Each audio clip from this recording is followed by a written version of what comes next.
champagne and loving you till the break of dawn.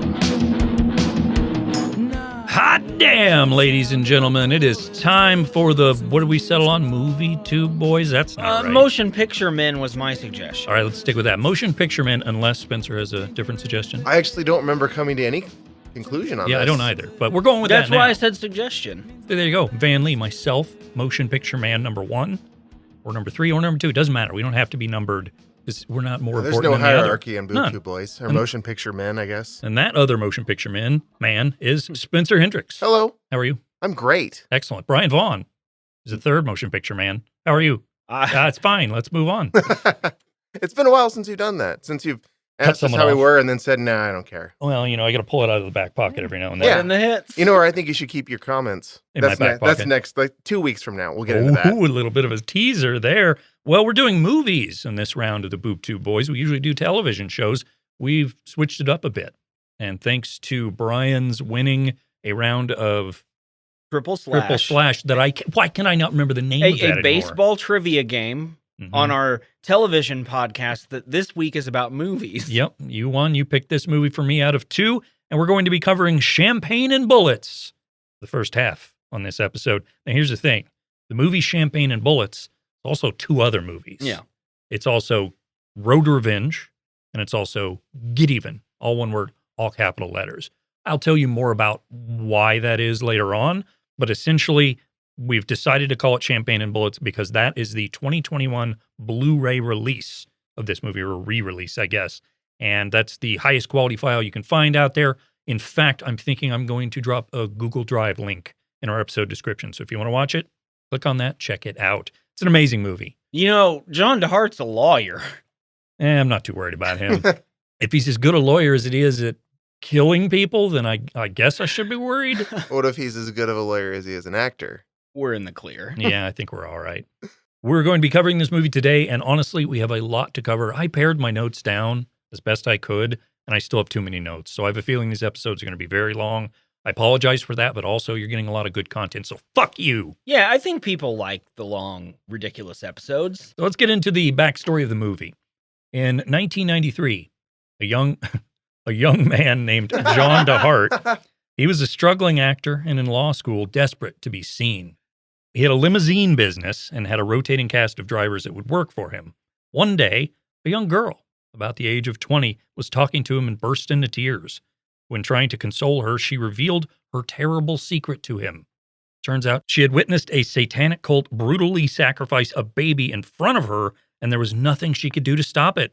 This was, of course, in Riverside County in California, less than 20 miles from where DeHart lived. He was kind of freaked out by this. And, of course, we're years after the satanic panic. This has been an in-joke. Well, I won't say joke. People do mean it seriously. An in-thing for many, many years. Yeah, and this movie was 1993, which was sort of the end of the real surge of that. Well, no, it still went on for a few more years after that. Mm-hmm. And still goes on to this day, just not to the same degree. I would like to say that John DeHart felt it necessary in the interview where he's describing hearing the girl, the limo driver employee, tell him this story. He felt it necessary to add that she was attractive. Yeah, he sure did. Well, the girl was distraught, and he didn't want to press her for more details here. He figured he'd be able to ask her about it later. Tragically, though, a week after, this girl and her boyfriend were killed driving their motorcycle on the road. Coincidence? This is the perfect storm, basically, of a struggling actor. He's got a story to tell, something that interested him, and he frantically turns it into a 16-page script, which, before you know it, becomes the movie Champagne and Bullets. I can believe there were only 16 pages in the script that became this movie. That's about how many pages of notes I have about this movie. I am amazed in reading an interview and also listening to one with John DeHart at how seriously he does take himself as an actor, director, producer, writer, musician, etc. Yes, lawyer. Because he doesn't show any sort of deflection toward the fact that he obviously is celebrated for having made a bad movie. He continually says he sought out to make this movie in part because he was affected by this story about this limo driver woman being murdered, potentially by a baby-killing cult, but also because he felt he was leading man material and no one in Hollywood was giving him auditions. I mean, that's the Sorbo thing too, right? Yeah. Sorbo says, I'm good. I know I'm good. They're not giving me roles because of, and then his Christian identity, but right. Now, you're also bad. Pray tell, what do you think the difference between John DeHart and Kevin Sorbo is, Van? I don't know. They're both total hunks. It couldn't be that. And we can talk about this too as we move down this trail of 6 episodes where we're talking about bad movies. A hallmark of a good bad movie is one guy or girl or person at the center who believes in themselves too much. These are the cream of the crop, the auteur films that are bad. And that's what makes this movie and the next movie we're going to cover, not so much the third movie we're going to cover. No, that's a different thing. Third movie's a different thing entirely. It's a different path to get to the same result. Right. Well, this movie was initially made and released as Champagne and Bullets. That's the longer cut. Comes in at like 100-something minutes, and that's the version we're covering today. There's some awful stuff in this version, and they cut it a couple of different times to remove a lot of the awful stuff for the other versions of the movie. So, for example, I believe John DeHart said Get Even. That cut is like the Disney version. That is, he says that in 2 different interviews. That's the Disneyland version. And it isn't. Let me first start off with that. But it is better than like this Disneyland movie where there's a satanic cult that murders a baby. Correct. Right, and there's a like lot of Bambi. Nudity. And there's honestly not a lot of stuff out there about the creation of this movie. And again, we have so much to get through. I'm just going to get into the cast and we'll talk this plot. Do you think it was created or do you think it appeared whole cloth on the earth? I could buy that. Like, for example, the Chosen One being born without a father. Yeah. This movie was born without directors, without people making the movie. This movie is my burning bush. The main character, of course, is played by John DeHart, who we've just been talking about. His name in the movie is Rick Bodie. Now, DeHart loves Shakespeare. He considers himself a fan of the Bard. More on that later. And again, he tried to be an actor for a long, long time. So he pretty much made this movie and nothing else. Squat. He has no other credits anywhere else. You can really tell, too, that he had been at it for a long time in this movie. During filming, he was studying to be a lawyer. And then shortly afterwards, he did get his law degree. So good for him. Even to this day, he still works in a limited capacity as a lawyer. You know, anything John DeHart had done up to this point, he must have done for a long time. Certainly he'd lived for a long time. How did he old do? Do you think he is here? In 1993. 60? Yeah, let's be completely honest. John Probably DeHart, like 50. sandy blonde hair, sandy blonde mustache, sinewy, tawny little muscles. How old is he? I think he's 47. I put 50 in my notes. 50's about right. So we basically all right think there. the same thing. Old. Older than us now, and we're old. So he was doing all this stuff at like 50, presumably. He's still trying to make it big as an actor, and he's finishing up at law school at that age. Mm-hmm. What did he do before that? There's nothing wrong with getting after it when you're 50. It's just, that's a lot of energy to have at that age. Usually if you're not, getting anywhere by that, you're not going to be like, you know what I'm going to do now that I'm 50 is try to be a lawyer and an actor. Well, he did have the limo business because he mentioned that, but I don't know if that's how he made his fortune. Maybe he was like, well, I've already made millions in my limo company. I'm going to be a lawyer now. Now, he could have been some sort of mercenary for hire. And so that's why it's all stricken from the record. Right. I don't know. Have you seen him? He's terrifying. He's definitely intimidating physically. Spent 7 years in Siberia killing people in the gulags. The role of the best friend, Henry Huck Finney, is played by noted lunatic Wings Hauser. Woo! He's been in a fuckload of movies. This guy has had a lot of credits, particularly a lot of bad 80s horror movies, including this thing I saw once called Mutant, except it's not really mutants, it's zombies, but c'est la vie. His biggest role was as the crazy homicidal pimp Ramrod in 1984's Vice Squad. But he's also been in House, where he punched Dr. House. That was kind of great. Of course he did. In Jag, Walker, Texas Ranger, The A-Team, and Brian, you'll be delighted to know, Beastmaster 2, Through the Portal of Time. Yeah. I noticed this. Did you know he also wrote the theme song Neon Slime to Vice Squad? To Vice Squad, yeah. And he's more proud of that song than he has any other role in his career. In relation to his 1975 album, Your Love Keeps Me Off the Streets, as the recording artist Wings Livin' Right, which do you think he's more proud of? I'm proud of the name Wings Livin' Right. And it's like LIVINRYTE. That is exactly correct. That is so absurd. Why don't you just put a little snippet of whatever that is right here?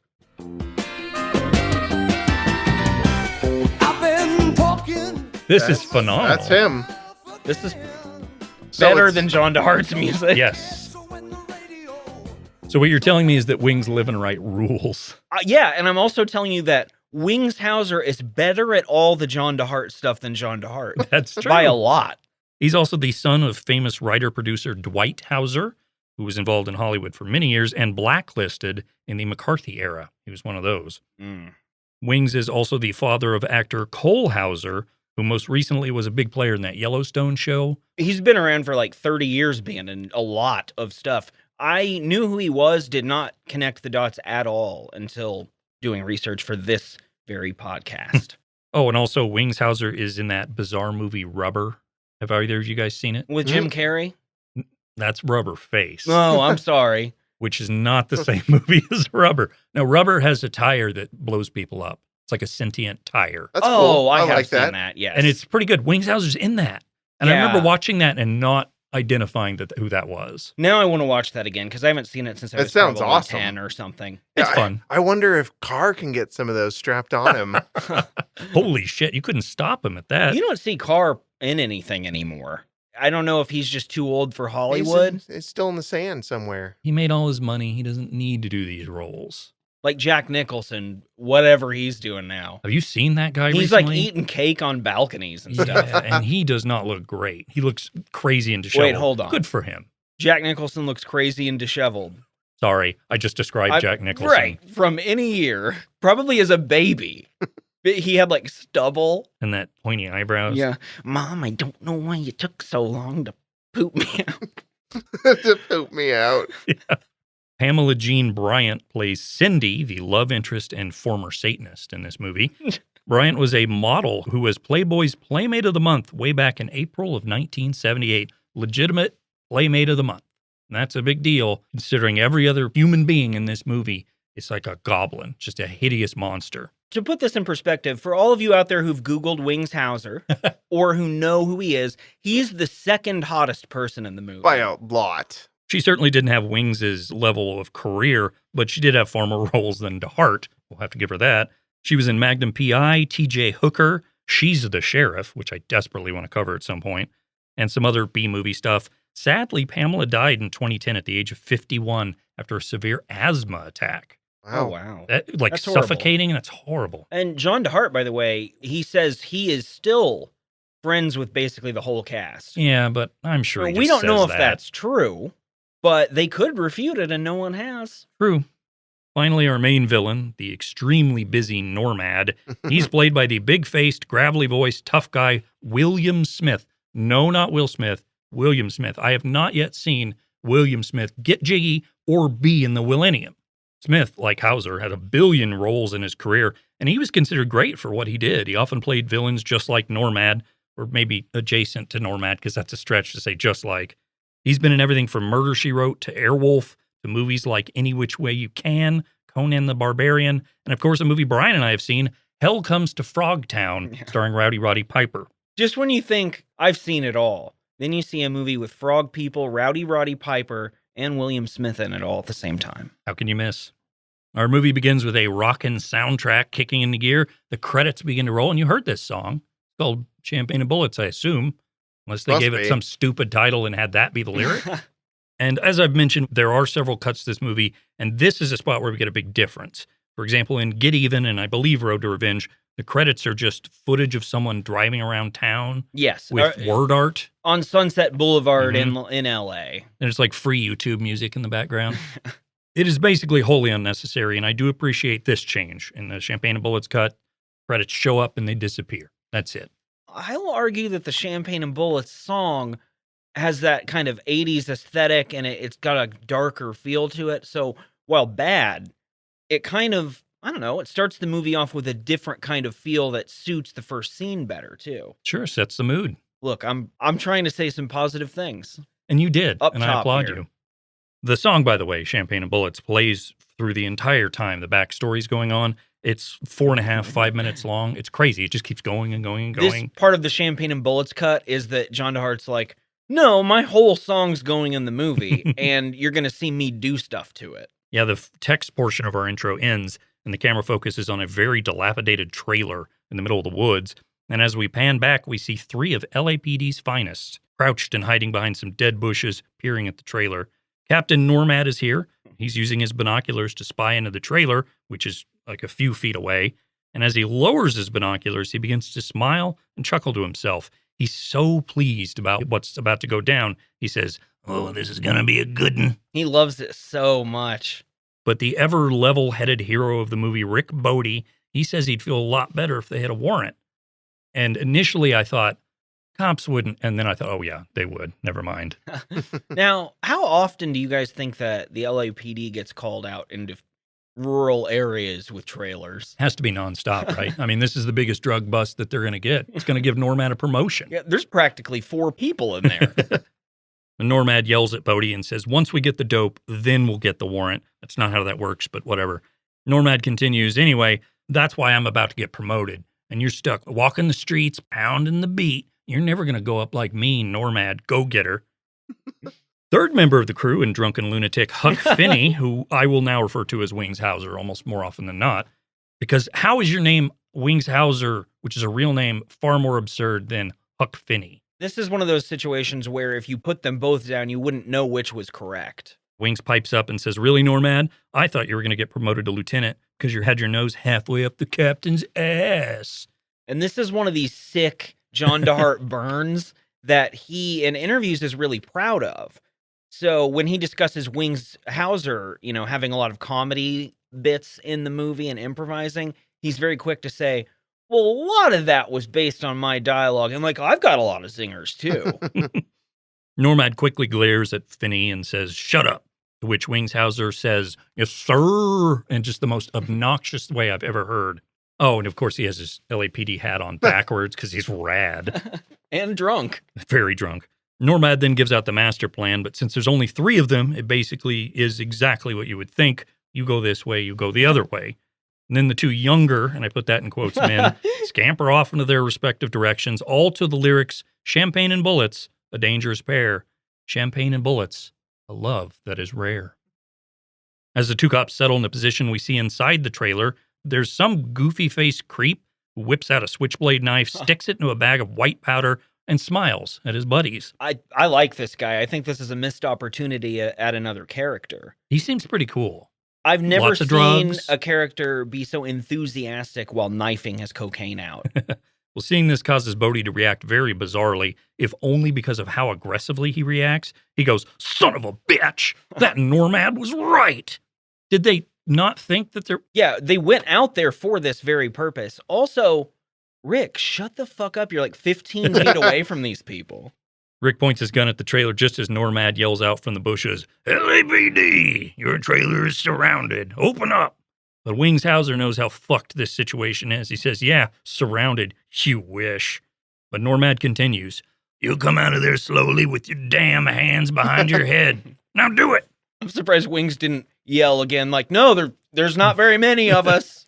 But when the people do come out, their damn hands are actually on their guns. Yeah. They didn't put them behind their head. That's not what they're supposed to do.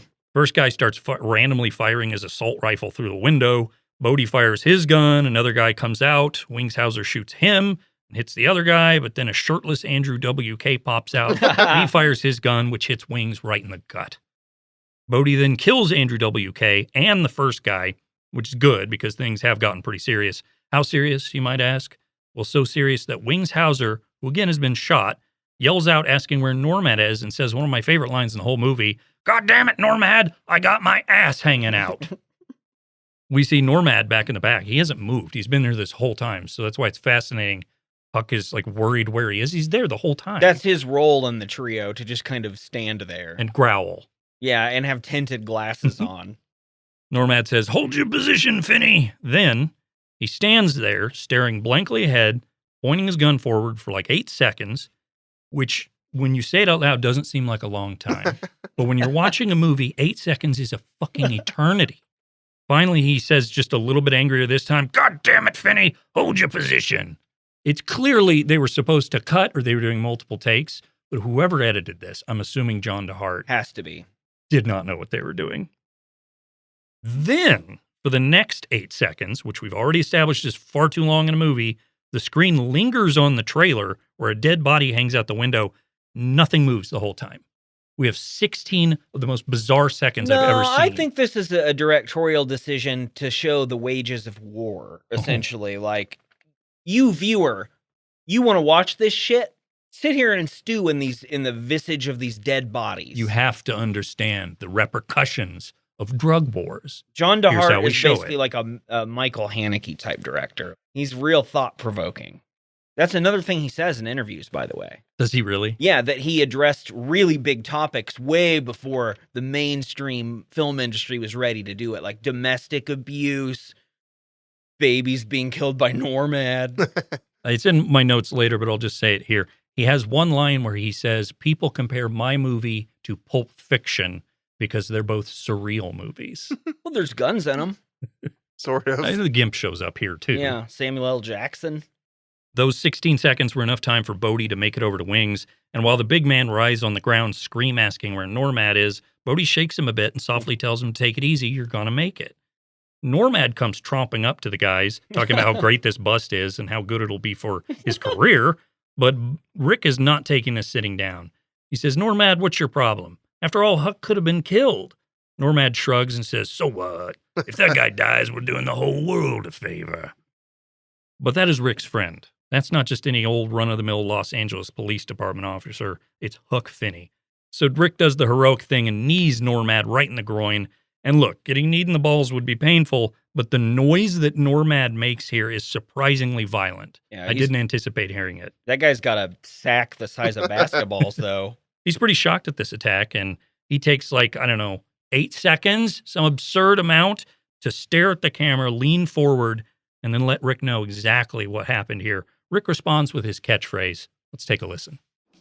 You just made a big mistake. Not a problem. Oh, I love it. What a catchphrase. It We're just gonna hear it a rolls lot. off the tongue. Oh, we'll hear it a couple dozen times. Now, it's at this moment that I would like to point out that when I host a show, I like to limit my clips to 3, 4, maybe 5 at the special moments. I have 10 clips. Yeah. I couldn't pare it Yeah. down. On these I get movies, it. there's no avoiding it, I Mhm. don't think, which is fine. I would also like to point out this is the most boring catchphrase in the history of movies. And it doesn't even make sense there. No, Like, it's all you of made this a is a mistake, problem. not a problem. No, that's what a mistake is. Also, it's a problem. And Normad's little one-liner there that he took forever to say is also just not very effective. He's basically been, Rick has stood up to him and been like, I don't care that you're above me and that you're going to be a judge and you're a captain or lieutenant or whatever. I'm going to knee you in the balls. And he's like, well, you shouldn't have done that. That's what he says as he's lying in the ground in pain. That wasn't very nice. I really do love Normad's run up to that, though, where he proceeds to order his other cops to murder all of the drug dealers, then cackle and go, I'm going to steal all of the drugs and be promoted. And he was like, I'm going to say this out loud right now and dance around about it. If this is your first impression of Norman, and it is for most people, you think this guy probably not very good at anything. Right. Like, he seems maybe perhaps too evidently evil. Mm-hmm. Not so much, as we'll see. Now, in the differences between Get Even, Road to Revenge, and Champagne and Bullets, there's a big one right here. In Champagne and Bullets, we move on to the next scene we'll be covering. But in the other two cuts, they added footage 10 years after the movie came out. It was in 2007 that they did Yeah. this. So 11 years, or 14 some years after they did that. More than a decade. Well, honestly, we could describe it, but Brian, Spencer, there's no better way to do this than to have us from the past describe it. This is a clip from a podcast that Brian and I did many years ago called The Slow Descent, as presented by Boob Tube Inc., where we talked about this movie and this cut scene. So it fades out and we see Rick at home doing karate moves. And their old man took one karate moves. Yeah. Like he's kind of backwards kicking in a bag. Like a Yeah, punching kind of bag. as a silhouette in the sunlight, and then he Soft feeds ice punching. cream to his dog. Yeah, his dog's wearing a tutu and he makes it stand up and he gives it ice cream. It's all normal action thriller stuff. Yeah. and So you go, all that goes on. And then we go into our next scene, which is in a courtroom. Yeah, there's just a dog. It's 700 years later. I don't know, I can't count. And he just put it in the movie. He loved that dog, too. It has since passed away. Yeah, what was his name? Prince? something like that? Pinky. Pinky. Pour one out for Pinky. Seriously, Pinky was Yeah. one of the most charismatic actors in the other cuts of the film. Kind of disappointing that they are not here now. I don't know this dog's gender. We next flash ahead to the future, precisely 1 year later, and here, a gruff-voiced judge in a sports coat at just like a regular-ass desk. This isn't really a courtroom. He fumbles through some papers before saying, Officer Normad? Wait, that's not a name. I have a question about this guy. Why does he have a huge kettle of tea on his desk? Thirsty, Brian. I mean, I don't think he has even a teacup or He a drinks it glass. right from the spout or whatever. Kettle to mouth. This is a really You don't go bizarre. K2M. This court scene is super bizarre. Is it supposed to be like a high-profile trial? Because I it looks think- like it's in a carpeted room and there's no jury or anything. It's just that one I think guy. it's just a hearing. He's like an arbitrator sort of person. Yeah, I think what it is, and this is explaining in a way, that Normad went to the bosses at the LAPD and they had like an internal tribunal. That's what this would be. But they present it like it's a court case or a courtroom. It's bizarre. Well, this judge says, Normad, tell us in your own words what you observed in Rick and Wings Hauser, which would lead you to believe that they were engaged in drug-related activities. He should have prefaced that with, Normad, tell us in words. Not pantomime it. You see, what's happened after the big bust, which was just like 4 people with some coke, as we described, Normad started just flying up the ladder at the LAPD, but he always retained a hatred for our 2 heroes. He is convinced the rest of the police force that Rick and Wings were engaged in selling and doing drugs and abusing their positions as, in case you forgot, Los Angeles Police Department officers. That's what we're led to believe these people are. This next bit, though, I have a feeling we're going to have to do this multiple times as we cover this movie. I think before we continue, we need to stop, talk about the costumes that the characters are wearing in this scene. Sure. First off, we have Normad. He's wearing what I wrote down as an oversized wool suit with a silk button-up shirt on underneath. His silk shirt has several buttons down to show just how wrinkly his like turtly gullet is. And he's also wearing those giant square glasses that are tinted, which he has on more often than not. You're not going to see those pupils this whole movie. Mm-mm. Surprisingly, Bodhi is dressed far more normally than everyone else.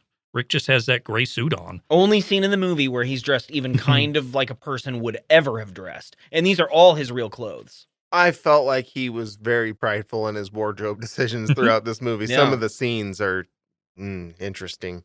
One of the interviews that I listened to with John DeHart, he said, yeah, these were all of our clothes. And he kind of framed it as like, we wanted our characters to be fashionable. I can't dispute it because poorly fashionable is fashionable. It is right? distinct, yeah. And the way, like, any news is good news. However, if you thought for even a second Wings Hauser was going to let you get away with not having a cool outfit, you're wrong. Down on the bottom half of Wings, it's all business, but not like $1 million deal business, more like I work at Dillard's business. He's wearing some sort of pleated khaki pants with light brown loafers, but up top, it's party time, Wings Hauser style. He has shown up to the trial, where he's being charged with drug trafficking, wearing a button-up shirt that's like a mosaic of classic hot rods. It is the most bizarre-looking thing in a courtroom I think I've ever seen. And we've watched Matlock. On the bottom, he's a dad. On the top, he's a Chad. In fact, he kind of looks a little bit like if Dr. Steve Brule hit the skids. Right? He's a lot 'Cause he has like the that. permy hair, too. And the glasses of that era. And giant. Yeah. John C. Reilly's big, too, I think. Yeah. I know that Wings Hauser is 6'2". Yeah, he's a big boy. That's Ray Romano level. Well, anyway, this judge guy has asked Normad to tell the court what he witnessed that led him to believe that the 2 good guys were using and selling drugs. And essentially what Normad says is, pretty much every stereotype you've heard about drugs. That's what I saw. He says they started coming late for their shifts, like people on drugs. He continues, I started to notice something strange. Their eyes were weird, like someone who does drugs. And that's one of the things when you look up symptoms of drug addict. Weird eye. Weird. Glowing red like a chupacabra. I wish he had just said that. And then the judge would be like, oh, okay. No, I wish that actually happened when you got high. Your eyes would glow bright red. The judge asks if Normad reported this to anyone, and Normad says, no, I decided I would do some Normad-vestigating on my own. He's so ambitious. He took it on himself. And he also pipes up with like, I want to get this out there, but I was doing this off the clock. I'm a great person. And he's so stealthy and undetectable. It's like a little kid who's being a shit and just like insists on telling on someone else and then being like, I told on them. Like, that's a good A real thing. hall monitor, except for this hall monitor has ulterior motives. Every once in a while, by the way, while Normad is talking, the camera pans over to Rick and Wings Hauser, and they're both just furiously scribbling notes. What could they even be writing? I wrote that exact thing down, which is, what are they gonna do? Are they gonna break it wide open? As some observation they've got written down there? They're preparing for their defense. They both feel that they are very intelligent men. I have to say, Wings' preparations for defense would all just be like punch, punch, punch, punch, punch. Yell. Toss that in there every now You're and then. forgetting drink. Wingshauser's drunk in this movie in real nonstop. life, right? Yeah, Like, he's blitzed. If he's not, he's the best drunk actor in history. He had an alcohol problem. I don't know if he ever got over it either, but there are a lot of stories from sets where they met Wings Hauser where he was blitzed, and by all accounts, he was fine. He wasn't like mean. He or kept anything. getting work, Yeah. like forever. So I have to think that he managed. I'm not trying to make excuses for Wingshauser. Maybe I am. I like him. Yeah, he's fine. He's just, it's sad watching Wings Hauser in this movie. It feels better knowing he would go on to have high profile roles after this. Like in House, yeah. Another positive about Wings Hauser is there are several scenes that if he was not in it, there would not have been a scene. No. He does that like probably 4 or 5 times in this movie where he is the entire thing that's happening. Definitely, because this movie, Champagne and Bullets, Get Even, Road to Revenge, whatever you want to call it, a lot of its scenes, as Spencer said, are just kind of, they're ugly to look at and no one can act. And Wings Hauser takes up all that space with noises and gestures and and just theatrics. So there's 16 pages or whatever that John DeHart wrote, and then Wings Hauser did probably like 100 pages just in his presence alone. Yeah, Just and in his script. brain. John DeHart admitting that Wings Hauser did any improv tells me that he did a lot. Oh, yeah. I bet it was definitely. like the whole thing was improv. There are several scenes he definitely was not reading from any kind of script. No, that's not, they weren't words. And I'll have some clips of those for you. I am excited. With both Wings Hauser and William Smith, Normad, they are both accomplished actors who, at times when you're watching this movie, you go, I see that. I see that they can do that. Not so much with Rick or with Cindy, the main No. female lead Nope. either. I mean, not at all. Especially Rick's character, oddly. I'm not saying Pamela Bryant is good, but you would think someone who put their whole backbone into a movie like this would be a little more competent. But you know what? We're going to be testing that theory next time as well with our next film. You say that, but you haven't heard him talk Shakespeare yet. I'm That's sorry, true. excuse me, talk Hamlet yet. Oh, yeah. He's we'll got get a little there. of his own life in there later when he's doing whatever he's doing to impress Cindy. Whatever To he's get laid. doing. Normad does say he tailed the two guys for a couple of days and saw them go into a donut shop. And he says, which isn't unusual. Lots of guys go to donut shops. I'm also funny and personable. But these donuts, the powder wasn't sugar. The judge implores Normad to continue his captivating story, and the storyteller continues weaving this narrative, and he says he saw them pull into what he calls a and he pauses, almost like he flubbed a line, and then he says, what I would call a panderer's vehicle. Yeah. So, first off, It's one of my favorite lines. the fuck's a panderer's vehicle? I don't know. Huh. Somebody trying to pander to you, I guess. So, like, Rick and Huck see this vehicle, I guess, and the guy in the vehicle's like, you guys are great. I think you just keep up what you're doing. You're both very attractive and smart. Panderer. This sounds great. If those existed, it'd be wonderful. Of course they go up to the panderer's vehicle. But what about a panderer's vehicle? He flubs the line, and that's fine. You flub lines. Again, this is one of those moments. You see how he's an actual actor. He stops, composes himself, says the line again, and then they just keep the whole fucking Yeah, there's thing no in the editing. movie. And he's basically describing a pimp's car, even saying that it has a, quote, myriad of fancy paint, very, very shiny. Normad spends a few minutes describing who speaks to whom because this judge is very adamant about having the exact details and all but asks for a transcription of the conversations. Normad continues to explain that he saw the chauffeur of the panderer's vehicle give a bag of white powder to Rick and Wings Hauser, but also a bag of a leafy substance. Could have been oregano, we don't know. This, of course, sends Wings over the edge, and he stands up and starts pounding the table and yelling at Normad. When the judge tells him to sit down, Wings screams, "You're not going to tolerate outbursts? How about tolerating the goddamn justice system?" Finally, though, he relents and sits down, and the judge implores Normad to continue with this testimony. Tolerating the justice system. What's that about? Making up lines we were talking about? Normad continues and says he took his surveillance binoculars and then, just in case the judge doesn't understand the words he said, takes his hands and he holds them up to his eyes like he's looking through fake binoculars. He wants to make sure everyone gets the picture. But what did he see through those binoculars? Let's find out. I observed Officer Finney strip off the back cover of a cardboard matchbook. He then rolled it up so that it resembled a small straw. And he took it and he put one end in his left nostril and the other end in the white powder, and he sniffed, sir. What do you think he means? Go on. So any cop in this situation would say, I saw him do cocaine, right? Exactly. And everyone completely understands Yeah, it. there's no mystery there. This isn't also the distant past. This is the 1990s in L.A. Which, Brian, we're old. It is the distant past. Well, I mean, people did Right, coke. Yeah, why not, man? Seems like a fun time based on what I'm seeing in this movie. Wingshauser's having none of this now, and the casually dressed man jumps to his feet, calls Normad a crazy son of a bitch, and threatens him right in court. When he lunges at Normad, several police officers in the room run over to stop him, so Wings does what any intelligent adult would do in this situation. He starts beating the shit out of the cops, like elbows and kicks and everything. Everyone should know right now that Wingshauser's MO is fuck the police. The cops eventually drag Wings off screaming while Normad points and laughs at him, saying, "Bye-bye, Finney."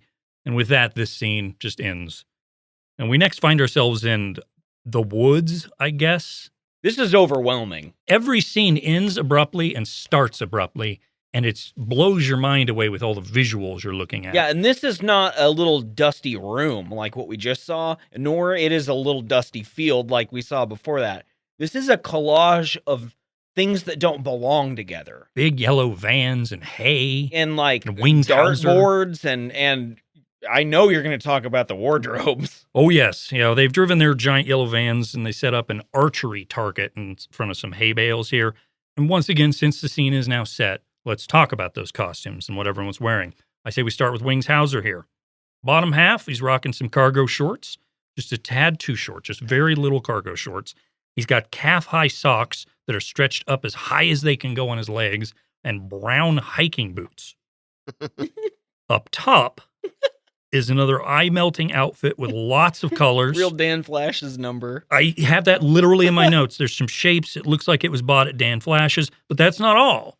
Wings also has an umbrella, big brown sunglasses, and a cigarette in his hand. Rick, on the other hand, is wearing a light blue and white velveteen jumpsuit. Yeah, velour maybe? I don't Maybe. know what that is. It says USA on it. In addition to his ever-present mustache, he's also wearing some big brown sunglasses. I think they got a deal on those. And the top of his thing is tucked into the bottom. It's not a onesie. He tucks a lot. When I saw this movie the first couple of times, I thought it was maybe a onesie. And to be fair, you will see onesies. People wear those in this movie. Yeah. I don't think a movie with a big, giant costume budget, the newest Disney goofball movie, could come up with these costumes. They're bizarre. No, so I do believe these are clothes that the cast owns. Now, Wings must think he looks good in those shorts. He struts. He really wiggles his little butt around when he goes back to the van, and he knows the camera's looking at him. Oh, yeah. This scene basically takes place later after the court date, and possibly much later. We don't know. The two guys are just shooting the shit and also shooting targets with their crossbow. The two admire Rick's accuracy. However, he's not quite in the bullseye. He's just slightly off. Wings suggests he did well, but the bullseye, now that's where you want to be. Rick points into the air and mumbles, "Because I'm a total professional." Let's get that out there, by the way. When we do Rick's voice, the little Canadian. We first saw this movie like 10 years ago. It was a religious experience for the three of us. And the John DeHart voice that we all talk in, because, yeah, we do that in our spare time, it has become more and more Canadian over time. And he does have a tinge of some weird accent that's kind of like it, but it's over the top when we do it. Yeah, mostly he just sounds completely emotionless when he speaks. It just doesn't have any kind of tone at all. But if you listen, you hear little hints of it. I disagree, because later on we'll see a character who completely speaks emotionlessly. I was probably going to get into that a little bit ago and decided not to. I think that's the part I was going to get to. There is one scene at the end where we get a little hint of what it looks like when John DeHart is the best actor in the scene. It's amazing. Wings laughs at the "I'm a total professional" thing and says, "Oh, really? Interesting concept." He struts his ass over to that van, shaking his butt like a sassy bitch the whole way. He hooks the umbrella over the door, leans in, pulls out a rifle, and with cigarette in mouth, he fires it from his hip right in the bullseye. Now, the whole time this has been happening, there's just a jaunty little piano song that's just been chugging along in the background. And ladies and gentlemen, be prepared to hear that song dozens of times and love it more each You'll time. never, ever get it out of your head. I wonder if they're just putting it in here to give you a little bit of a teaser for what's to come. They're Could like, oh, be. this is going to be the song of the movie right now. You just don't know it yet. Which is a metaphor for cocaine. You get that first taste, and the movie's doing that. It gives you that first taste of the song. And John DeHart was thinking all of that when he wrote the script. Oh, for sure. This is a guy who made a movie like, what did you say, like Pulp Fiction? Just like Pulp Fiction. Same genre. Him and Tarantino, buds, man. They both love feet. Well, and Pulp Fiction didn't come out until 1994, so... Tarantino ripped him off. mhm. Rick has the right of it here because he refers to Wings as a crazy son of a bitch. And then he hands the unhinged man with a gun a beer to drink. I like that Wings hits that bullseye, because he really doesn't... Do anything right the rest of the movie. Right, and so this sets a precedent for why you would include Wings Hauser in your life, I guess. Well, I've been wondering that this whole time is why is Rick so steadfast in Wing's corner? Because there's not really any good reason. Rick is a really serious, straight-laced guy. Wings is a total fuck-up. I get that Rick recognizes Normad's evil and bad or whatever, so I get him not liking Normad and not choosing Normad over Wings, but why is he so loyal to Wings? We don't know. Do you think it's like a game-recognized game situation where they're both so good at vengeance and stuff like that they and drinking? They must have a history. They must have known each other since they were little kids or something, and they go way back, and Rick's too loyal to abandon him, even though he's gone wayward, very wayward in his adult years. Wings saved him from drowning one time. Yeah. And he knows it deep down, and he knows because of all of Wings' problems, they'll never be able to be as close as maybe he'd like, but he can't quite let go of that because Wings has played an important role in his life and where he got to. If you guys knew somebody that legitimately acted like Wings, I mean, how long could you put up with them? Not long. No. At best, I could distance myself, never see them, but like text every now and then. Well, if you were around someone like Wings Hauser, though, you would get in trouble. A lot. There would yeah. be no way. And to be fair, John DeHart in this movie, he does. Mm-hmm. And he sticks by him. When Wings catches this beer can, he opens it, and it just sprays all over Rick's Levi jumpsuit He opens thing. it into Rick. Yeah, just right into him. And that's going to soak in that soft carpety material of his clothing in this hot summer day. I think that Rick seems rather pleased about this development. He I don't know loves if it's it. like they're bonding or something, Yeah. but he kind of giggles almost inwardly in his brain. He doesn't mind a bit. I mean, it clearly wasn't in the script because they both look down at it and like grin, but they keep going. Like a lot of these oddball auteur types, too, I get a sense maybe possibly John DeHart doesn't have like a ton of friends or something. And maybe these sorts of moments that occur with these actors he's seen in movies, they probably feel really surreal to him. True. Yeah. Like really, really important and vital. And that's why he likes to say they're all such great friends now still. Yeah. I wonder if you asked Wings Hauser first off anything, if he would remember, but if he would even know who John DeHart was. He probably comes over all the time and opens beers into John DeHart still. It's time to further the plot, quotations, fill in some backstory. So Wings says, hey, are we working tomorrow night? You see, Normad went after the two guys in cop court for smuggling and doing drugs. They were then fired from the force, seemingly not convicted of any crimes, though, which is the weird part of that. And now they work for a woman named Lainey as limo drivers. There's that connection with what John DeHart has. Right, what you know. Lainey is not just their boss, though. She's also the mother of Rick's former love interest. And I say former because they explain that she dumped him and ran off, so they're, of course, no longer together. Rick says he's scheduled to work tomorrow night, but Wings is not. This sends Wings into a tirade about how the only reason Rick keeps getting jobs is because Rick's banging Lainey's daughter, but Rick says, no, we're not together anymore. We broke up. And Wings says, we? What, do you got a frog in your pocket? And rather than just ignore this bizarre statement by Wings Hauser, John DeHart reaches into his pocket, pulls out his empty hand, and looks at it. There's perplexed. so much pantomime in this movie between William Smith and John DeHart here. It's like vaudeville or something. But Rick says, no, anyway, the only reason I get the jobs and you don't is because I'm the best limo driver employee. These guys are 50. I just want to add that. Wings confronts him and says, hey, there are only 2 employees, you and me. So you being the best employee when I'm the other option is not saying much. I'm fucking Wings Hauser. And this is also a very good point. He's good at shooting bullseyes while drunk. Driving, I can tell you right now, I was isn't- going to say, this is not a good career path for Wings to be a No. professional driver. We then shift to tomorrow night, which happens to be prom night. Now, prom night is huge in the limo business, so the best employee is busy chauffeuring some prom kids around town. We see the limo driving around and the familiar finger snaps of that same song we just heard. And the prom kids that Rick are driving around are obnoxious at best. They're passing around some wine bottles and littering, being loud like dumb kids are. So Rick says, hey, you got to cool it a bit or we'll be chauffeuring you right to the police station. The dumb kids say, shut up, man. We pay to drive, nothing else. And then one of them, that looks like a really douchey version of Robert Pattinson, flips Rick off and says, drive this, butthole. which is admittedly hilarious. Oh, and the friends lose it because it's hilarious. Then one of the girls takes off her bra and kind of sticks out her boobs as she throws the undergarment at Rick, who, upon having a young lady's bra thrown at him, says, I'd rather choose my own clothes if you don't mind. Does this movie have like a quota where it's been 10 minutes, we need someone to take their top off? We need to show someone's boobs now. Especially this champagne and bullets cut. Because Yeah, it's a nastier version. It is really nasty and exploitative, and John DeHart describes it as more sensual. And What? No, he doesn't. Yeah. What? Yeah, that's There's verbatim. literally not a single part of it that's sensual. He says It gets far worse. more It's sensual. the other way. He says more sensual and violent, and one of those is true. Yes. Yeah, they made the right decision not to use this as their main release. Yeah, this is some sort of fucked up nihilistic ass movie. Like it is mean. But just then, the Robert Pattinson guy sees a good friend outside of the car. So he calls out to his comrade saying, Beavis, Beavis, do you recognize this Beavis? And then he grabs his crotch and points it at, presumably, Beavis outside of the car. Tragically, though, we don't find out if Beavis does in fact recognize that. Because the other guy says something like, if he recognizes that, something wrong with you.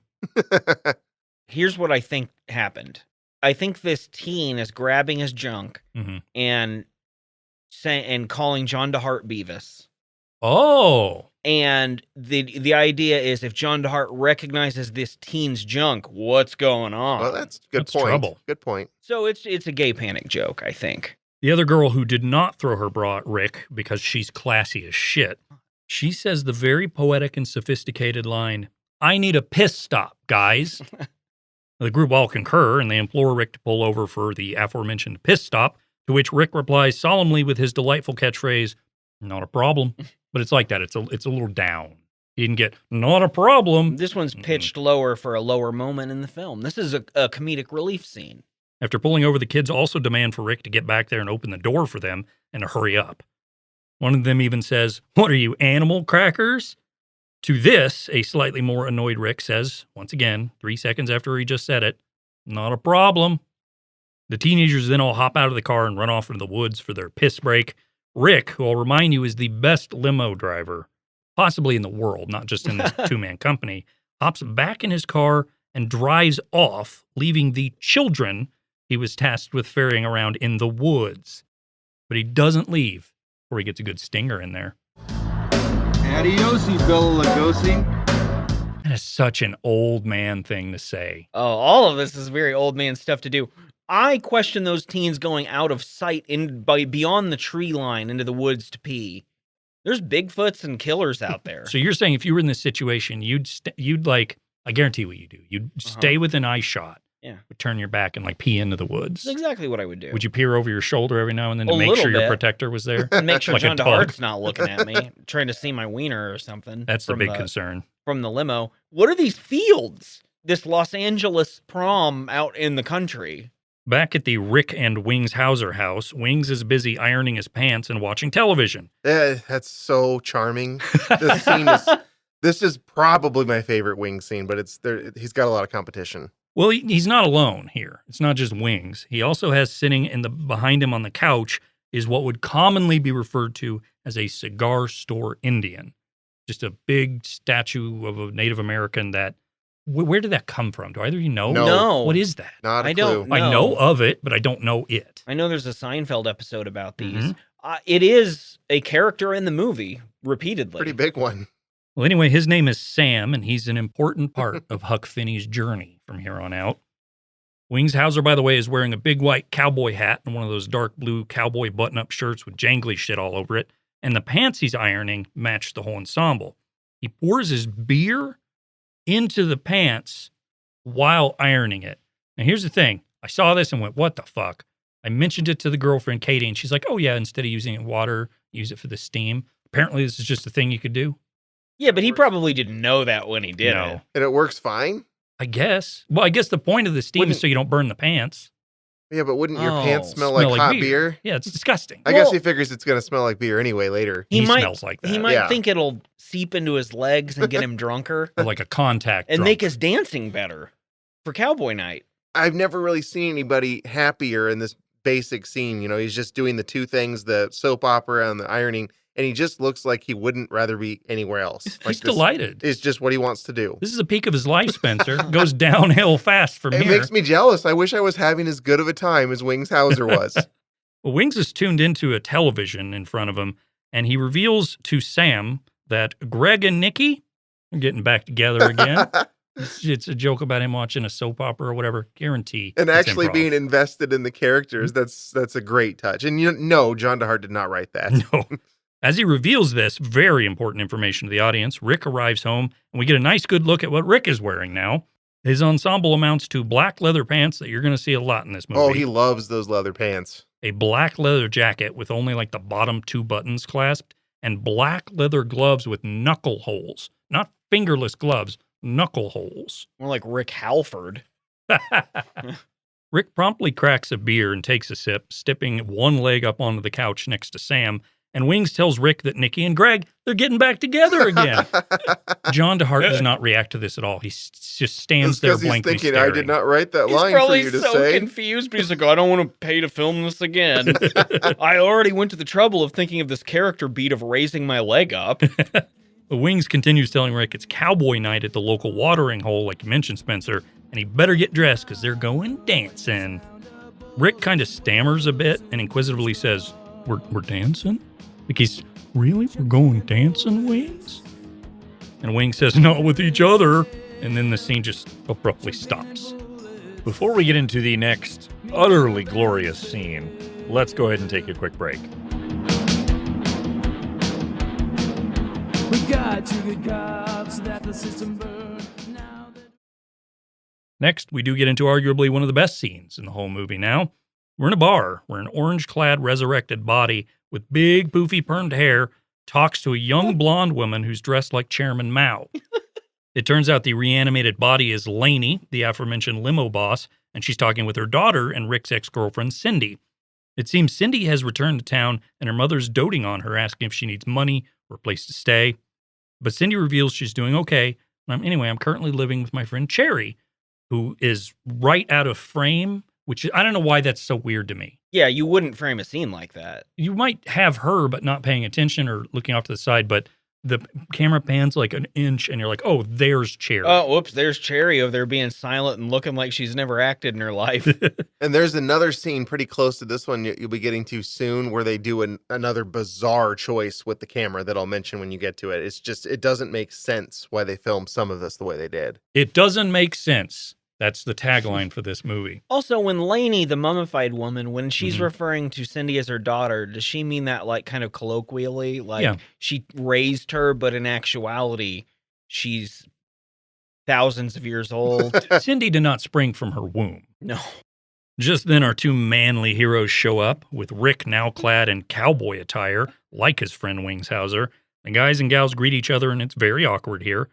Now, the plot says, of course, this whole thing's awkward. Rick and his former lover are here together again. But honestly, I think it's mostly awkward because none of these people, save somehow Wings Hauser, is an actual actor who knows how humans know how to act. Huck drags Cherry off and asks Rick what he wants to drink. There's a whole bit about saying, beer, buddy. And eventually Lainey says, I've got to get back to my husband, the crypt keeper. So she scoots off and leaves the two lovebirds alone. And actually what Lainey says is, I'll be back in a bit. I've got a lot of things going on. True. Real weird thing to say, but yes. So resurrections. is she's trying to give her daughter a chance to catch up with her ex. Of course, she Okay. loves Rick. He's a really good limo employee, except when he left all those kids in the field, like earlier tonight. Now, much like how we've heard that piano song instrumentally several times already, we get a lovey-dovey moment here. So they play their romantic song instrumental, which also gets lyrics later on. Basically, there's 3 songs in this movie, and they use them interchangingly. Yeah, Over and over again. It gets lyrics later when it would be most inappropriate for it to have them. Rick and Cindy chat awkwardly for a moment, and it doesn't seem to be going well. She tells him nothing's changed, and he insists, yes, it has. For example, I quit the force. She scoffs at this because she knows Rick Bodie and understands how being a stand-up guy working for the LAPD would never quit that job. So she questions this, and he says, quit, got fired. What's the difference? The answer is a lot. Yeah. Big difference between the two, especially now that we know what cops get away with. Well, in this movie, I mean, it agrees with us that cops are getting away with too much violence because it has all of its cops do, even the heroes, do unmentionable things and get away with them. I like how she doesn't ask, so why did you get fired? She doesn't want to know the reasons behind what happened. What did you do? Nope. No, not a single question about it. Because you think I got fired from the police would be a question you You'd need want to to know. answer. You'd be like, my boss Normad said I did a bunch of drugs, I think I know him. as we find out soon. Cindy reveals that the reason she skipped town is because she couldn't handle thinking about how one night she just might get that phone call. Rick was killed in the line of duty. She does wish things were different. Rick puts his hand on hers and says, none of this matters. We're here together now. By now, Wings has brought over Rick's beer, and all the other 3 named characters join back in. Wings also brought Rick a shot of something, which Rick then says, the old Boilermaker thing. I'm assuming that's a drink thing. What is that? It's something where you put like a shot in a beer, I think, maybe. Oh, one of those. Oh. Rick, all the time, is like the old insert noun thing in this movie also. Sometimes to great comedic effect when something tragic has happened. The guys propose a toast to friendship, and just then, a disembodied voice comes from out of nowhere to say, hey, Rick, get up off that leather-covered carcass of yours and get up here. We're about to perform your favorite song. And I would like to stress that I don't think the voice was referring to Laney when it said leather-covered carcass. No, Rick, which is also fair. Yes. This is not in the other cuts of the movie either. It isn't? Okay, No. that's a different one. No, I checked the other version. So he just gets up and sings in the other movies, right? Yeah. Yeah, he He does. gets up when he hears the song, essentially. No Well, one. it's his song. But I like that in this version, someone's like, holy shit, Rick's here and this song is playing? It makes Wow. more sense now. It's like, oh, he's well known in these parts for this song. Yeah, and all the versions we'd watched until this point, Rick just kind of ambles up there on the stage and does his it. thing. Yeah. Well, the whole squad really does want to see Rick perform his favorite song. After some begging, he says, okay, we'll twist my arm, holds out his arm, while Laney lightly reaches out for it. But just as she touches him, he goes, okay, you twisted my arm, I'll do it. Because he's being cute. Oh, yeah, and he really wants to. Huck God, wants does him he to. ever. Huck wants him to too. He offers a preview of our next film we'll be covering by saying good thinking. I'm wondering if John DeHart spent a lot of time being like, everyone really wants Rick to sing this song in his script. Like he made a point of that. Everyone's going to beg him to sing it. I think so, because the performance that Rick gives, he offers a caveat in interviews 30 years later, essentially. Yeah, that he said his back hurt. My back hurt. I couldn't dance like I know I'm fully capable. Oh, I of. see. So that is why he looks like a scarecrow in this scene. Very well could Yeah, be. no crows going near that stage. Ladies and gentlemen, you are not prepared for what is about to happen in this movie. But honestly, no amount of warning I could give could prepare you for the monumental moment that occurs next. Let's just get into it. Rick triumphantly heads to the stage as we get a peek at his backing band, which has 2 acoustic guitarists, a bass player, and a keyboard player. I would describe them thusly: Native American Kid, Elvis impersonator, and the Denim Twins featuring Sherry O'Terry and Hick Jamiroquai. A song we've become all too familiar with begins to play, with the finger snapping and a guitar which is set to stun, because that phaser's on. Mm-hmm. Because, of course, the same one we've heard at least 3 times by now, only we're about to learn it has lyrics.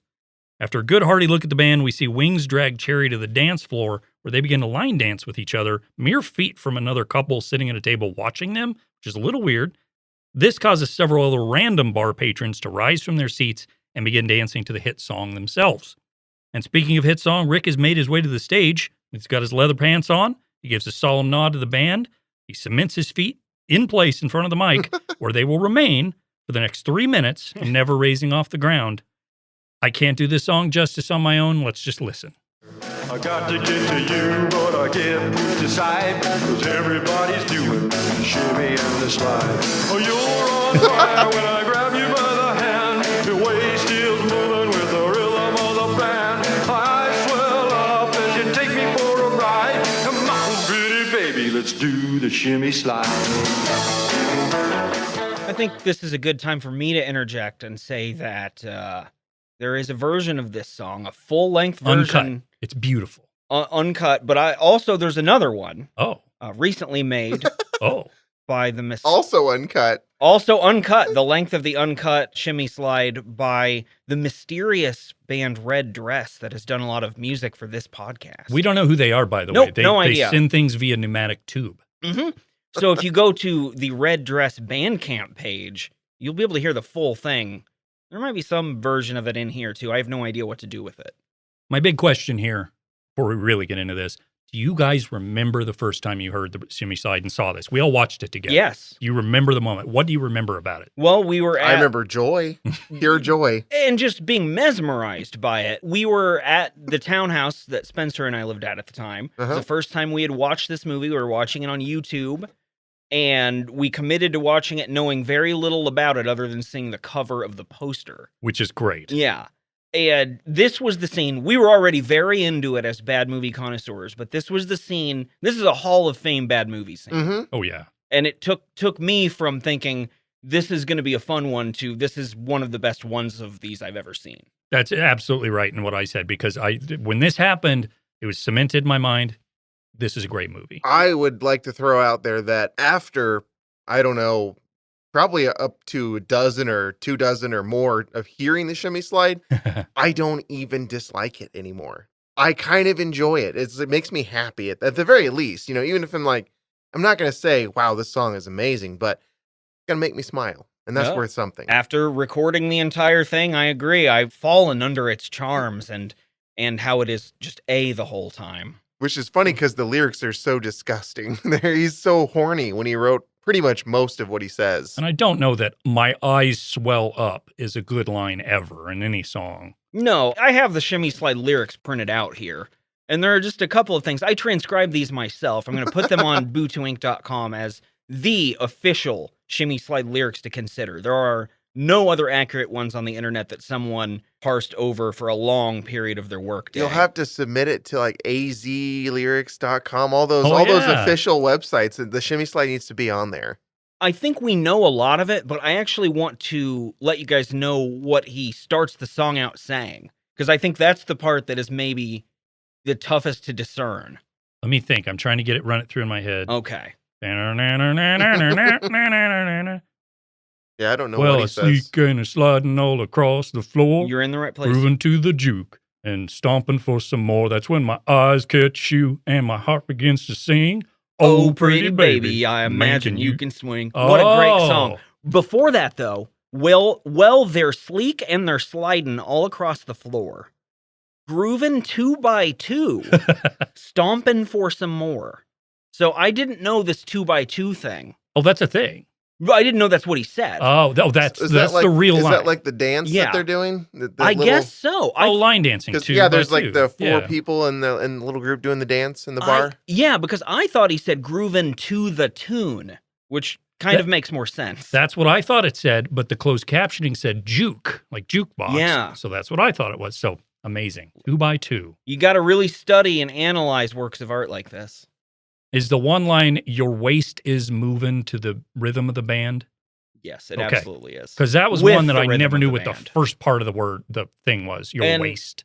I got to tell you, that is a fun thing to sing out loud because of the way John DeHart sings it too, just so mechanically. There's something about the energy and the way that it's played, like, I don't know, the beat or something, where I almost expect him to start singing John Fogerty's Center Field. There's like, I just hear going into those lyrics in his dumb voice for that song. And there's something about like the honky tonk feel of the song and picturing his frightened owl face that just, the combination of it really inspires It's me. because his back was hurting why he looked like that. Why he looked like an owl, I'm sure. Must be. He was nervous, right? He had to be, He yeah. had 0 stage presence. No, And he should yeah. have nailed that.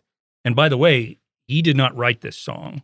It's the only one he didn't. It's the only one he didn't. He purchased it from someone. We don't know who, but he bought the rights to it. He owns the rights to it. He can play the shimmy slide every day, all day, but he did not write it.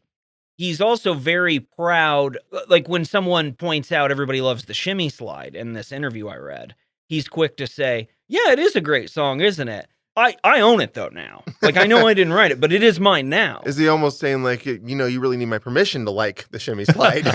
Write me a letter and maybe I'll grant it to you. I think he really wants someone to compliment any of the other songs in it, but that is not going to happen. No, certainly not, because he talks about the One Love song in one interview like a dozen times. Those It aren't means a even- lot to him. You hear those in the background a lot throughout the whole movie, and those really, from what I can tell, aren't even songs. They're just like Snippets. yeah, and it just repeats things. Abandoned over and over ideas again. almost. And they're always mixed far too loud. In the scenes with dialogue, you can't can barely the hear anyone dialogue. talk. Yeah, They clearly didn't have an audio guy whoever was doing this because they don't duck anything. It's the dialogue is quiet and gone in certain Yeah. places. Well, they've got an audio guy. It's John DeHart. True. and that's how he wanted it mixed.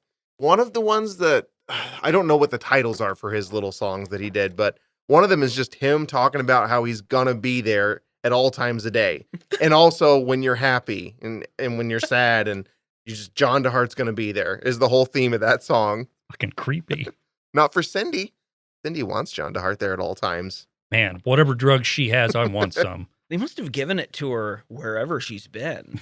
Was it just the cop thing that she left him in the first place? Did we get a sense that that was the only problem she had with him, is she was afraid he was going to die? Based on how just far she flings herself into him from here on out, I think so. I think that was the only thing. Let's look at the facts. Great actor. Amazing musician. Audio slide. guy. Audio guy. Great dancer. Hot. Leather pants. Mustachioed. What's there not to like? Yeah, there's a lot to unpack here visually with the shimmy slide. I mean, the line dancer people dancing terribly out of sync with each other is just beautiful. That's like, we all love that. Yeah. Looking at the line dancers who, they did not know these guys. I guess these were just Yeah. local people they hired. So But they found someone who said they were a choreographer. So like, okay, well, choreograph this scene. and they all tucked their shirts into their jeans and they went to town. Looked very serious doing it too. Well, there's the one Native American guy who's giving like 140%. Oh, definitely. And everyone else is at like 30%. Yeah, he's so good at it, at whatever this is. What he does. But the best part of all this is you kind of hinted at this. Rick is standing glued to the floor. He's got his brow furrowed, and those small dead eyes are just unblinking. Sometimes his little fingers move. He looks like he's sweating. He is sweating. He looks like he's been possessed by some sort of devil that can't quite figure out how faces work. That would make sense if okay, so if he's not fully in control of himself physically, that explains what his eyes are doing, because his eyes are screaming the entire time he's singing. They don't swell up at all. His eyes they don't look like someone with the passion of performance, but rather asking for help in a captive situation. I tell you what, when he really gets into singing too, again, he doesn't look passionate. He looks almost mad or something. With a little bit of perplexed thrown in there. Yeah. In the second half of the song, I do sense him settling in a little bit and starting to think. I think he thinks he's unveiling his big moves, because he settles in a little bit later. He looks less nervous. Right around the time he gets into the having a couple of beers and feeling just right, he starts settling in. But he never gets where I think he assumed he would get. Halfway into the song, he feels comfortable enough to move part of his top half. The whole time he's singing, he's doing little hand motions. For example, when he says the line, "My fingers start snapping," he snaps his fingers. When he says, "I want to run them through your hair," meaning his fingers, he sticks his hands out, spreads his fingers wide, and runs them through invisible hair, all while never blinking. Not once. And what is this? My fingers start a snapping when I run them through your hair. That's awful. Well, again, he isn't fully in control of his body. The fingers just started snapping. Maybe this is performance art because he doesn't appear to be in control of his body. He appears to have left it behind and gone somewhere else. And periodically throughout this performance, we also get to see Wings Hauser downing a beer and just marveling at what is taking place in front of him. We also see a couple of younger people, and to be fair, outside of Cindy, everyone in this movie is younger people compared to the main cast. But these younger people are two girls who are appropriately dressed for cowboy night, and they are head bobbing right along to the shimmy slide. As we get into the bridge of the song, things take a terrible turn. We see Cindy sitting at the bar all by herself, merrily bopping away with a stupid grin on her face. This song wins her back. It really does. This is the turning point. Yeah, the look on her face says, like, this is the love of my life. What am I doing? I belong with him. I never should have let him go. I'll let him do the shimmy and the slide. 4 frightening-looking men come into the bar behind Cindy, and those 4 are Scar, Hawk, Rat, and Snake. Right. Or, since the only way to know their names is to watch the credits of the movie, I wrote them down as Scotty Too Hottie, Shawn Michaels, Greasy Mob Guy, and Garth Brooks. All right. That's pretty great. I could describe them in detail, but I think you get the point based on what I called them. The only thing to really remember is that none of them are intimidating, and Scar, a.k.a. Greasy Mob Guy, is the leader. They approach and surround Cindy and tell her she looks familiar, with Garth Brooks saying, "Yeah, you're the coven bitch, all right." Cindy starts windmilling her eyeballs at everyone and throws out the least convincing, "I don't know what you're talking about," before she slinks off to perhaps toss a quarter into Jump Bug, the arcade game behind her. Jump Bug. That looked pretty cool. There's Bug a the Miss jumps. Pac-Man back there, too. And there's one that's just called Aztec. Suddenly, Rick takes us out of the twangy, spacey guitar solo with a hearty, "Woo, let's do it again," and one more hearty trip through the chorus. Rick's a showman. He knows you can't just stop singing when the song is finished. He needs to put a cherry right on top of it, and he does exactly that.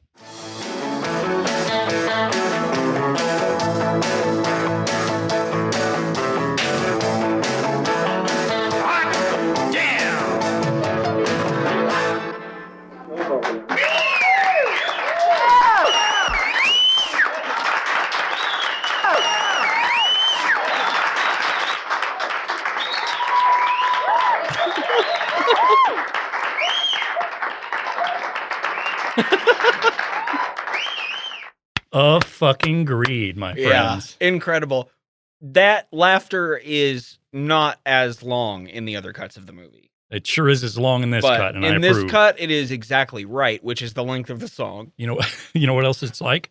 Fucking laugh track, and everybody loves Raymond. Yeah, it is. Overly generous, and I think he scripted that. I think he said, imagine your favorite musician just performed your favorite song. And he did. As the adoring crowd cheers and a grin crosses Wings Hauser's face, Wings takes a drag from a cigarette and solemnly nods in approval. Rick finds his way over to Cindy, who tells him, "Holy shit, I forgot how mind-blowingly good you can sing." But before anything can happen, the next performer has taken the stage, and the music begins to play. What music, you might ask? Why, it's this exact same music we just heard. They legit play the Shimmy Slide instrumental back to back. So right they in a play row. in the bar. It's the theme. You know how some bars have themes like this is a cop bar. Or This like is, the Seinfeld bar. yeah, It's the Shimmy this is Slide a shimmy bar. slide bar, Which I would go to. Honestly, I think it's a good choice. Just play that song over and over again for everything. But the next performer is not a singer. They're not going to perform the Shimmy Slide. No, she's here to get everybody nice and horny, although admittedly that's probably what Rick yeah, just I was did. gonna say like The woman on stage is wearing one of those late 80s, early 90s thongs that goes just really high up. That is not attractive ever. It has never been attractive. What's the deal with those? I'm I don't glad know. that thongs were changed, but I don't know what was happening with those. Because they can't be comfortable. And those are the thongs of my childhood that I saw. Mhm. You know, when you watched a movie, you watched a TV show, you saw these 1989 ones. The human body isn't even shaped like that. I No, don't know what they're make, going up They make around. the shape of that part of the body look different. Mhm. Just Yeah, doesn't look that's like what it is, Spencer, because the top of the thong goes to like mid-back or something. I don't know. It's confusing to look at. Yeah, they fixed that after the 80s, I guess, or early 90s, I should say, because this is 93. Well, she's also got a cowboy hat on and a vest of some sort, which she promptly removes to expose her breasts to the crowd. Now, you remember those young people girls I mentioned earlier? Well, the little one of the two is disgusted by the sight of the human body, and she complains to her friend, who's a lot more chill about it. The stripper dancing goes on for a while, and we even see Rick point like a child at her while giggling along with Cindy. Finally, the young woman who is aghast at the striptease makes her way to the bar and asks the bartender if she has a phone, to which the bartender replies, "Oh, you mean a public phone?" Fucking obviously. Why else would she be asking? Anyway, the girl calls the police and says she needs to report public nudity at Laney's bar on Coengo West. Get here fast. It's a dangerous situation. It's cowboy night, not titty night. What do you make of what her friend told her when she tried to... At the apartment? Yeah, when she said, hey, why are you so upset? This is like PG compared to what I saw at your place or something like that. What's going on with that? Let's look at this realistically. She's offended by the human body over here. What could be going on there that isn't the human body but is still worse than that? I don't know. They sacrifice a baby? Maybe like shrunken heads or something. That's pretty cool. It could be something like that, though. But that little pilgrim girl, she's into that, whereas the taller one, the more laid back one, She just likes nudity. Yeah, which I think is more normal than the shrunken head thing. You're taking a stance, huh? Okay. I'm with the taller one over the pilgrim girl. I kind of like the pilgrim girl. No, I do too. She's got an attitude. She's sassy. You got to be when you're that Yeah. little. Meanwhile, Scar returns to the group of bad guys and reveals he spoke to him and says the plan is to take Cindy. It's a capital H. Capital H. It's Okay. God. When Scotty Too Hottie asks, what about Roy Rogers over there, meaning Rick, Scar says, fuck him up. And he Scar heads over to says, the girl. Roy Rogers is just that fucking restaurant you can go to in the Pennsylvania Turnpike, and you've never seen it anywhere else. You can't go. Just try to find one. It was a singer, right? Like a country singer? Yeah. Okay, that was the real Roy Rogers, but I know exactly what you mean by that. He Bob makes Evans? like chicken burgers. Same thing. It's like a restaurant that who's I've never Bob seen. Evans? Who was that guy? Could have been anyone. That sounds like a really common name. They were like, no one will ever be able to figure out who we're talking about here. I also used to really hate it because it was partially my name, and I was like, I don't like my name, so I don't like Bob Evans. Did you eat at Bob Evans? Don't think so. I never maybe. did. I did. It was a very grandparent type meal to have. Very So it's home style. So it's not memorable, really. No, it's in the vein of Country Kitchen or Okay. Cracker Barrel. As Scar approaches Cindy and Rick, Cindy's pointing and clapping at the stripper like a toddler, but Rick knows something is up, so he steps up to the greasy old man, who calls him an asshole, tells him to get out of the way. Rick argues with the guy, saying, she's with me. Scar scoffs at Rick and says, you sure you want to get hurt here? And Rick unloads both his catchphrase of, not a problem, but also a killer 1-2 punch right into Scar's face. And these, much like the knee lift into Normat earlier, are delivered for absolute minimum impact. And the noises they make, the sound effects are absurd. All of this causes a cacophony of screams to radiate throughout the bar, and without hesitating, Wings Hauser punches the Shawn Michaels guy in the gut and then smashes his face into the Aztec pinball machine. Wings was hoping this would happen the whole night. He's a dangerous man. He And really he's the one is. that wanted to come here. Rick then backhand slaps and punches Garth Brooks, and Wings Hauser, with the taste of blood on his tongue, shouts, "Good night, Irene, you bald-headed," and then begins open fist slapping the Scotty Too Hottie guy to the ground, which he then climbs on top of him and continues slapping him. Open face, Mhm. palming him in the face And while this- he's on the ground. This makes up for Rick half-assing his fight stuff. I think Wings Hauser has taken it upon himself to just start actually slapping this guy around a little bit I and guess do what it's- he does later. It's like a heel strike that he's doing to him, and it's just funny because he has his whole palm outstretched, and he gets on top of him and just presses his palm in the guy's face over and over again. Almost like he's trying to push his head through the ground. Maybe he was. But in case you didn't realize Wings Hauser is an unhinged lunatic yet, after slapping the shit out of that guy who's now lying on the ground, Wings starts screaming at him, saying, "That's all you can take, huh, boy?" And then he pours his beer onto the guy, who begins to climb to his feet only to be kicked in the face by Wings. I don't think the beer thing was written in the script. I No, think he just I did think that. that is A+ humiliation after Mhm. winning a fight right there. It's like, so degrading. if I was on the other side, I'd be like, man, that guy just won. I'm going to quit the cult after that. I don't deserve to be in it. Fortunately, before Wings can start gouging the guy's eyes out or chewing on him, the cops have shown up thanks to that report of female nudity, and they grab Wings, telling him to stop and that he's going downtown with them, to which Wings replies, "Fuck downtown." This is the guy who was cheerfully ironing his pants and watching a soap opera like an hour ago. Cowboy night has been ruined. Cindy protests and says, "Look, Wings was only protecting me." But the cops drag Wings and all the bad guys outside as a concerned Rick looks on, surmising that I guess they have to just go bail them all out. Well, I guess Wings is not allowed to do that weird torture stuff he just did to that man on the floor here. Did you guys notice how there's a arcade game behind me called Sharpshooter and the character on it looks just like me? Really? Oh, I'm going to have to look back for that one. I was too busy looking at Aztec. You know how they built that Aztec pinball machine? Using Aztechnology. That's pretty good. Pretty good. Yeah. At the police station later on, there's a big melty-faced cop working at the counter where Laney and Rick arrive, still in their cowboy gear. They say they're here to bail out Henry Finney, and the cop is super nice about it. He's like, "Oh, sure, I'll see what I can do to help you. Just please fill out this form." As Rick fills out the form, suddenly a big, greasy cloud of a person comes wandering his way from behind the two characters. The man introduces himself as Freddie Motion, bail bondsman. That's what I had too. Okay, good. And I could describe Freddie Motion, bail bondsman to you, but he looks like someone whose name is Freddie Motion, bail bondsman. By the way, the paperwork that Rick's been handed by this police officer, I appreciate that the movie decided to have him do it in real time. They sure did. Freddie Motion, bail bondsman, greets Laney and Rick and says he's doing exactly what he loves, helping out good folks like you. Also, you can call me Mo, short for motion. Yeah. All right. Duh. Freddie Motion helps the two fill out the paperwork, and they discuss who they are getting out of the clink here. And it turns out Freddie Motion knows Wings Hauser. He met him when he was still a cop. Freddie Motion asks how Wings is doing, because the last he heard, he's been a few cards short of a deck for months. We get a little bit more backstory here through exposition dialogue. Rick says Wings has had a rough few months because he and his wife are divorcing. There's a lot of fumbling their words, and Freddie Motion, bail bondsman, gets some numbers off the deed to Wings' house, and he then just shuffles off to the side to finish his Freddie Motion, bail bondsman paperwork. Why is Laney here? Is that the deed to her house? What is she doing? Supporting. Oh, Mhm. okay. Being a good friend. She thinks they're her boys. Yeah, loves them. okay. Also might be married to the main character. We don't know. It also is funny that in the movie, Laney is sort of like supposed to be a mother, like a matronly figure who's like, oh, these boys getting in trouble. But in reality, they're all the same age. Yeah, they really are. The camera focuses right up on Rick's face, and we hear the voice of Scar say off screen, "Your ass is mine," which causes Rick to kind of furrow his mustache towards the villain, and he also murmurs like a little, not a problem, just under his breath. This is great because we don't see Scar before we hear that. For a while. Yeah, at first it's like, did he imagine that? Wait, has this movie taken some sort of strange psychological thriller turn? It's like 15 seconds before we hear the voice and see him walk past Rick. Also, muttering your catchphrase That's yourself.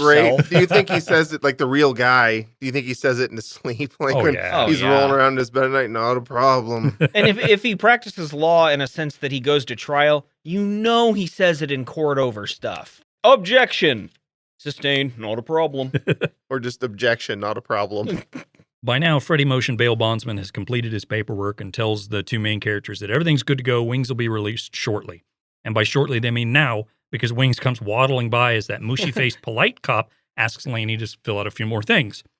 Wings complains about all the amenities at the jail, by the way, and the mushy-faced guy is exasperated and tells him, just get out of here. Wings then straight up threatens the cop. He says, like, I hope I see you on the fucking streets. Which, Wings, come Stop. on. At this point, you've already twice beat up cops. And you beat his ears up by saying howdy doody tooty fruities when you walked in here. And by the way, this is presumably one of his old coworkers, right? Yeah. They might know each other. Yeah, that's a good point.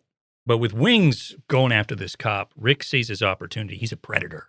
He's an apex predator. And so he has his own little bit of a demolishment one-liner. See you real soon on the street, hopefully. Huh? Hey, here's a quarter. Buy yourself a personality. Oh, boy. Yeah, that's uncalled for. And So mean. another scene there where, why, Rick? Why are you taking Wings aside? Wings is fucking nuts. Don't And this defend him. This other guy's nice, as Van pointed out. This cop that's been helping them with the paperwork. He's a nice guy. Yeah, he's absolutely devastated by this burn. Guy slumps his shoulders and he begins to shake his head in disgust at how thoroughly he was dissed. But thankfully for him, Rick knows when he's gotten the upper hand, and he, Wings, and Laney leave the station. Yeah, he doesn't go for the kill. The next scene is as baffling as any other scene in this movie.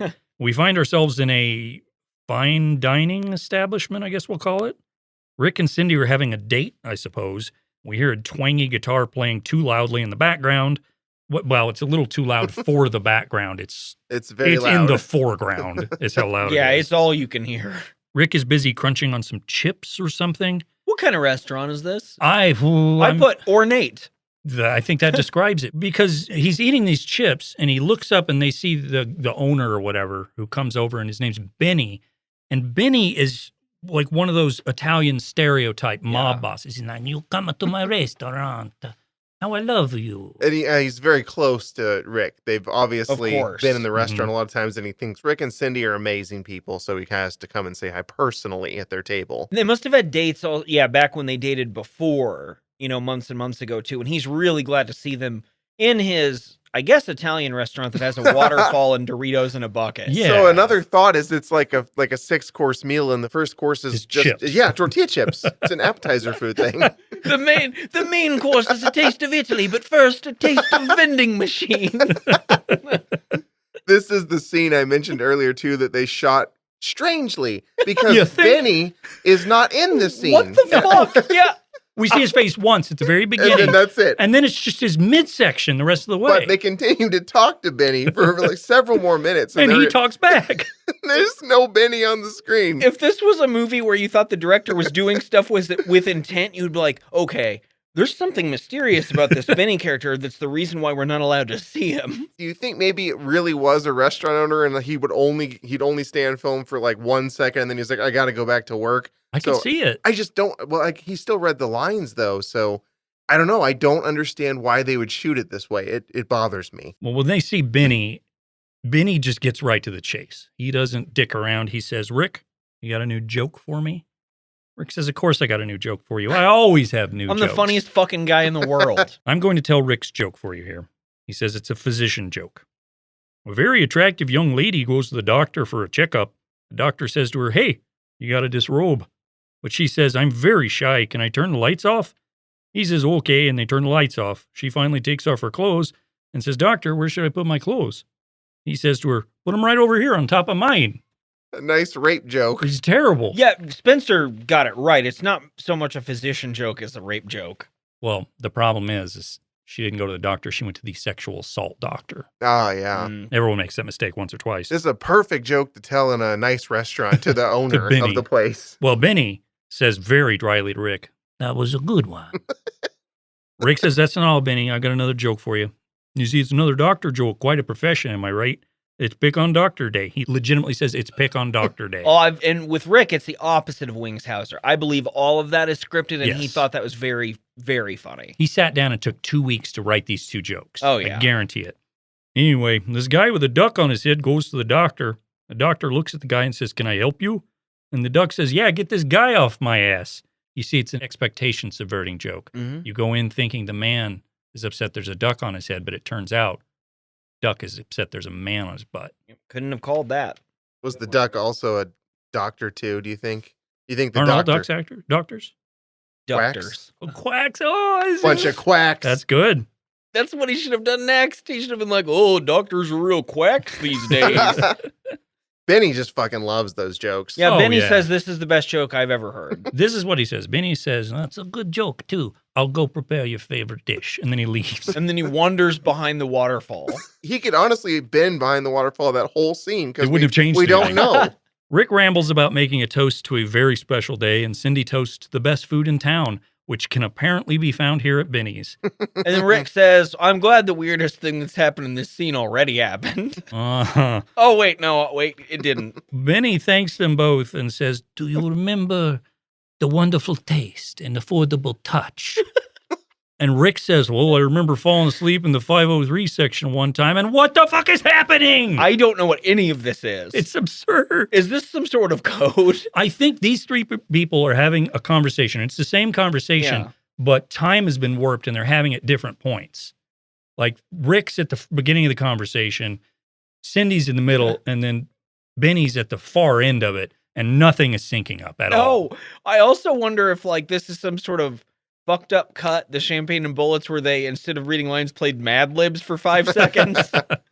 Benny does finally scamper off, but yet another fucking freak show shows up, This is just baffling. one after another. This is as weird as anything that happens in this movie. Some frizzy-haired redheaded lady shows up with a camera and begins singing a proposition at them. She sings, hello, my name is Samra, and the reason I've got this camera Okay. is if you really love her, you'll want a picture of her. Her name is not really Tamra. She made that Can't up be, for that right? camera rhyme. Well, maybe when she was young, she was like, I really want to get into something that my name rhymes with. We've all been there. It's why I Why- love cans. It's why I cry so often. There's not a thing. It's why I don't do anything. Wolf Blitzer? No, it doesn't work. Well, I want to be a Wolf Blitzer. That's what you said when you were a kid. That would be a tough task. Yes. Meat mincer. That'd be pretty easy. I bet I could mince some meat. Rick agrees to this terrifying woman's proposition and says, shoot this. And then he grabs Cindy's hand, puts it in his mouth, and gives duck lips to the camera as Tamara snaps a picture. Was the implication this is so hot? Shoot this now. You want something to shoot? Look at this. You're going to want to keep some of these for Oh, yourself. yeah, there's smoke coming off that picture. I bet you've never seen some weird real estate agent eat a Playboy Playmate's hand before. You mentioned him eating your hand. I'd like to take this time to mention that I watched closely. When Benny came over, Rick was stuffing his face with tortilla chips, and he slid a chip to his left hand so he could shake Benny's hand with his right. Wow, dedication. He was Maneuver. he's crunching on those chips and then just carefully slid it over so he could shake his hand. It was great. Would you do that, or would you just eat the chip? I would and eat the shake? chip. I would eat. Or I would be like, I'm sorry, Benny, I'm eating right now. I can't shake your hands. Or put the chip down. There's a lot of options other than this shift thing where he's going to get salt all over Benny's poor hand. I mean, Benny's also kind of gross for, hey, I know you're eating. Let me touch your hand. This scene's kind of gross too, right? Something about how it's lit. Everything about this Yeah, is it just gross. looks gold. You know what I mean? Yeah. Somehow this 1993 movie feels like a 70s Oh, movie. for sure. Or even further back. Sometimes the sets feel like The weird, 12th century. like BBC plays or Oh, something yeah. from like the 60s or 70s. It's really off-putting to look at.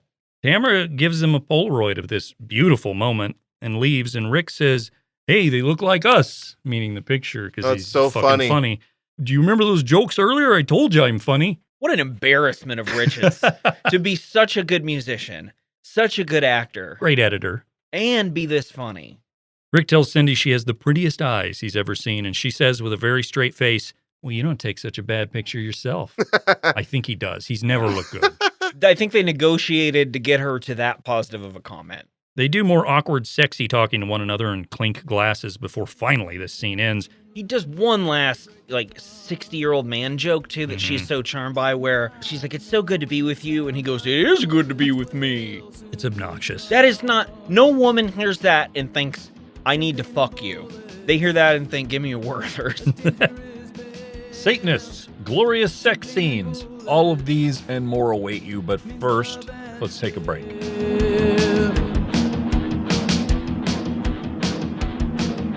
We got to get cops so that the system burns. Now that Next, Rick and Cindy are sitting out in a field, I guess. They're on a swing. She has her legs draped over his. He talks about how it's been a tough year, and she says, you have no idea. She really has been through quite a bit. She has, and he replies, well, I have some idea. And she says, no, I don't think you do. So he replies, oh, well, maybe I don't then. Well, I bet yours didn't have anything to do with Normad, though. As Rick sits in the sun sweating, Cindy tells him just what she's been up to since he left. She left him. You'd think he'd just perform the shimmy slide as wet as he is. He's damp and uncomfortable. He's breathing heavily. And he has some sort of weird skin where he looks kind of waxy. He does. When He's he halfway sweats. to death. He looks like but he didn't die. He transcended this mortal plane to get to the nether realm, but didn't get all the way. That's what he looks Yeah, like. he's got rigor mortis. Cindy says she began hanging out with a bad crowd and started doing some drugs. She reveals that actually she did know those guys from the bar the other night. See, they're members of a cult of devil worshippers. She basically says it happened slowly, but she just kind of fell into this Satan-worshipping church, not realizing it until it happened. But there's more. She says the very last meeting she went to, and then we abruptly get sent back in time to that very meeting. We find ourselves in a dark room as an infant is being carried by a woman. Various hooded faces appear, and they say things like, go with Satan, and we love you, Satan, and Satan lives. And just as dispassionately as you did. Correct. No, exactly that. We love you, Satan. The woman approaches an altar which has lit candles all over it, and a 666 of mailbox numbers nailed to the front of That's it. my favorite detail. It's so good. But that's not all. Standing at the altar, none other than Normad. What? How does he have time? How does he have this decorating sense? He's a good multitasker, Spencer. As the woman hands the baby to Normad, the crowd of hooded figures shouts in unison, we love you, Satan. Normad begins to preach, saying throughout the years, Satan has led them in his own divine way. He has led them, fed them, protected them. But what does Satan ask of them? Did he run out of rhymes there? He's led us. He's fed us. He's protected us. For listeners out there, you may recognize this as the famous Normad throughout the ages speech that a lot of pundits have referenced over the years. Yeah, people like to quote it all the time. But what does Satan ask? He says, All he asks is that they live in communion with him and honor him. Normad says, "My friends, we're here today to celebrate the omnipotence of our leader, Satan." He continues, "Once a year they must get together to share each anniversary with a chosen one." And at this, we see Cindy, who's dressed in black, but not the same kind of black. Hers is more like a black t-shirt. Everyone else is wearing robes. She's not fully initiated, I guess. She's she's an intern. You get one more black item of clothing as you do more bad deeds. Oh, okay. It's like a Boy Scout badges, but with Satanist Like robes. if she were to go steal a book or something, she would get like a black scarf. Well, she bursts forward and screams, "No, you can't do this!" But Scar and Garth Brooks rush over to her and grab her arms. They pin her to a board and tell her she'll be serving their master, whether she likes it or not. Cindy's like, I thought this was more of like a wink Satanist thing, like more of a costume party. How do you do little things to get to the baby killing point? I feel like there was something from A to B that there was dissuades no you. like, I don't know. We did a little bit of drugs. I was kind of losing my mind a little bit with some edgy friends to, baby sacrifice. At some point, someone at least said like, let's hurt another person. Or like, let's drink blood or something like that. Slap a grandma. Like they do at Satanist rallies.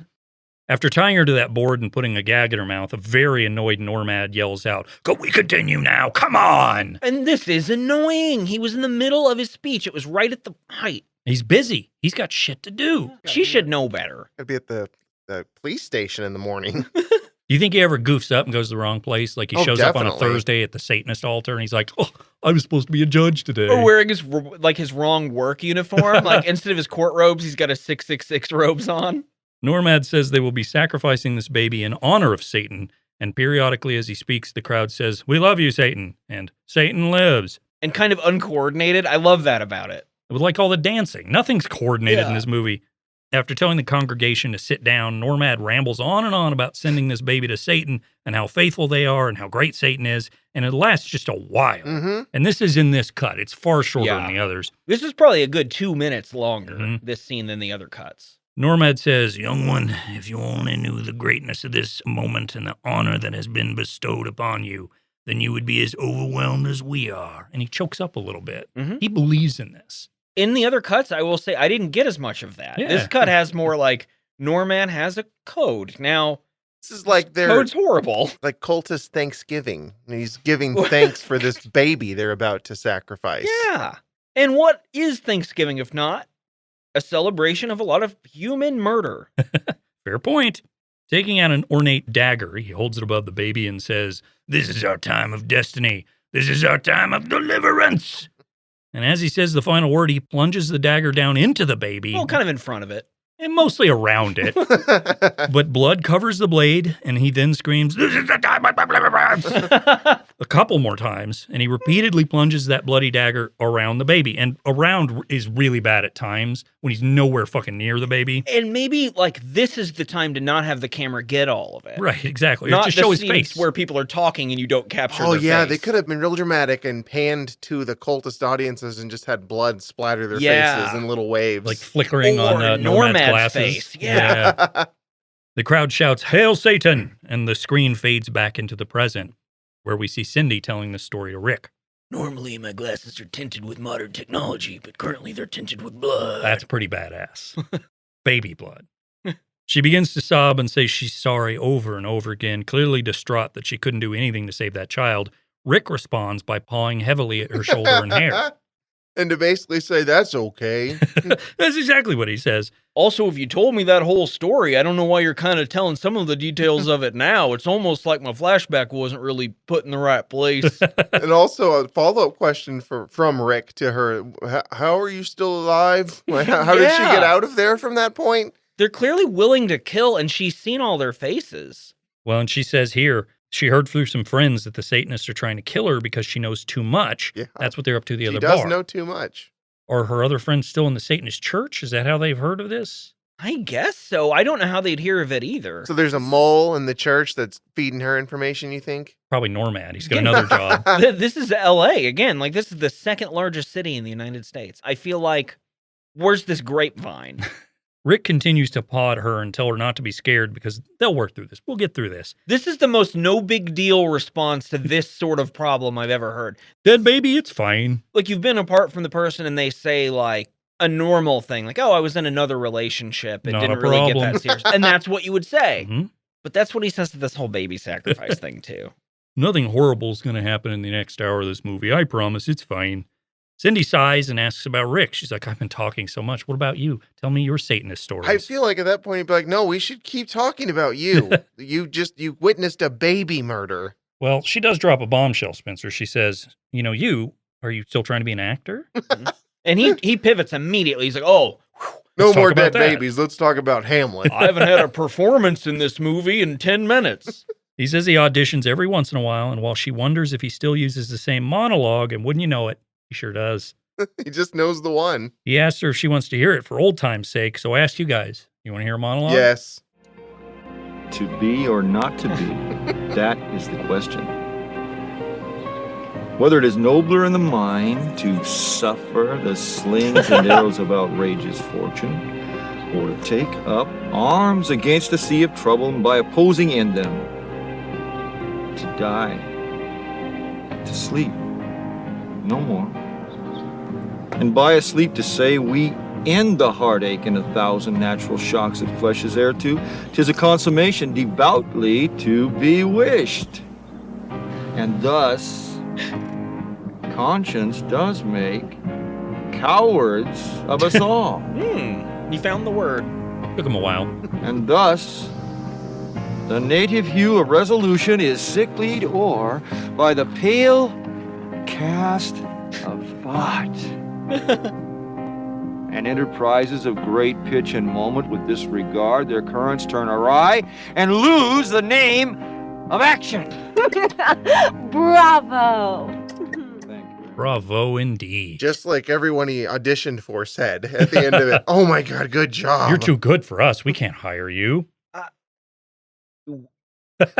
We could all do better than this. Like anyone could, right? Anyone. I would think so. With no training at all. He reads it like a science teacher talking about a fact like the mitochondria is the powerhouse of the cell. He does kind of this thing you'll see in when kids act sometimes where you can tell he's not thinking about the actual content of what Just he's reciting saying. it. Yeah. Mhm. So he develops these cadences that sound like someone that's confused and perhaps on ecstasy. I don't know. It's not how anyone would read any kind of line. And I know like reading Shakespeare is kind of different than more modern realistic acting, Yeah. but this is quite the interpretation. It's just not good.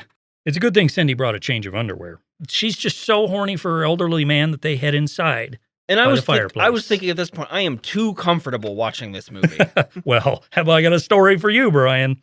The two of them share a bottle of champagne, and I did catch the brand because the resolution was somehow good enough to see it.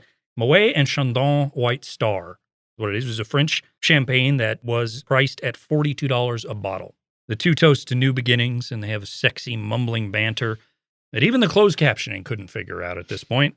But just as things start to get hot and heavy, Cindy stumbles across a dog toy that kind of mystifies her, and she giggles and laughs about it.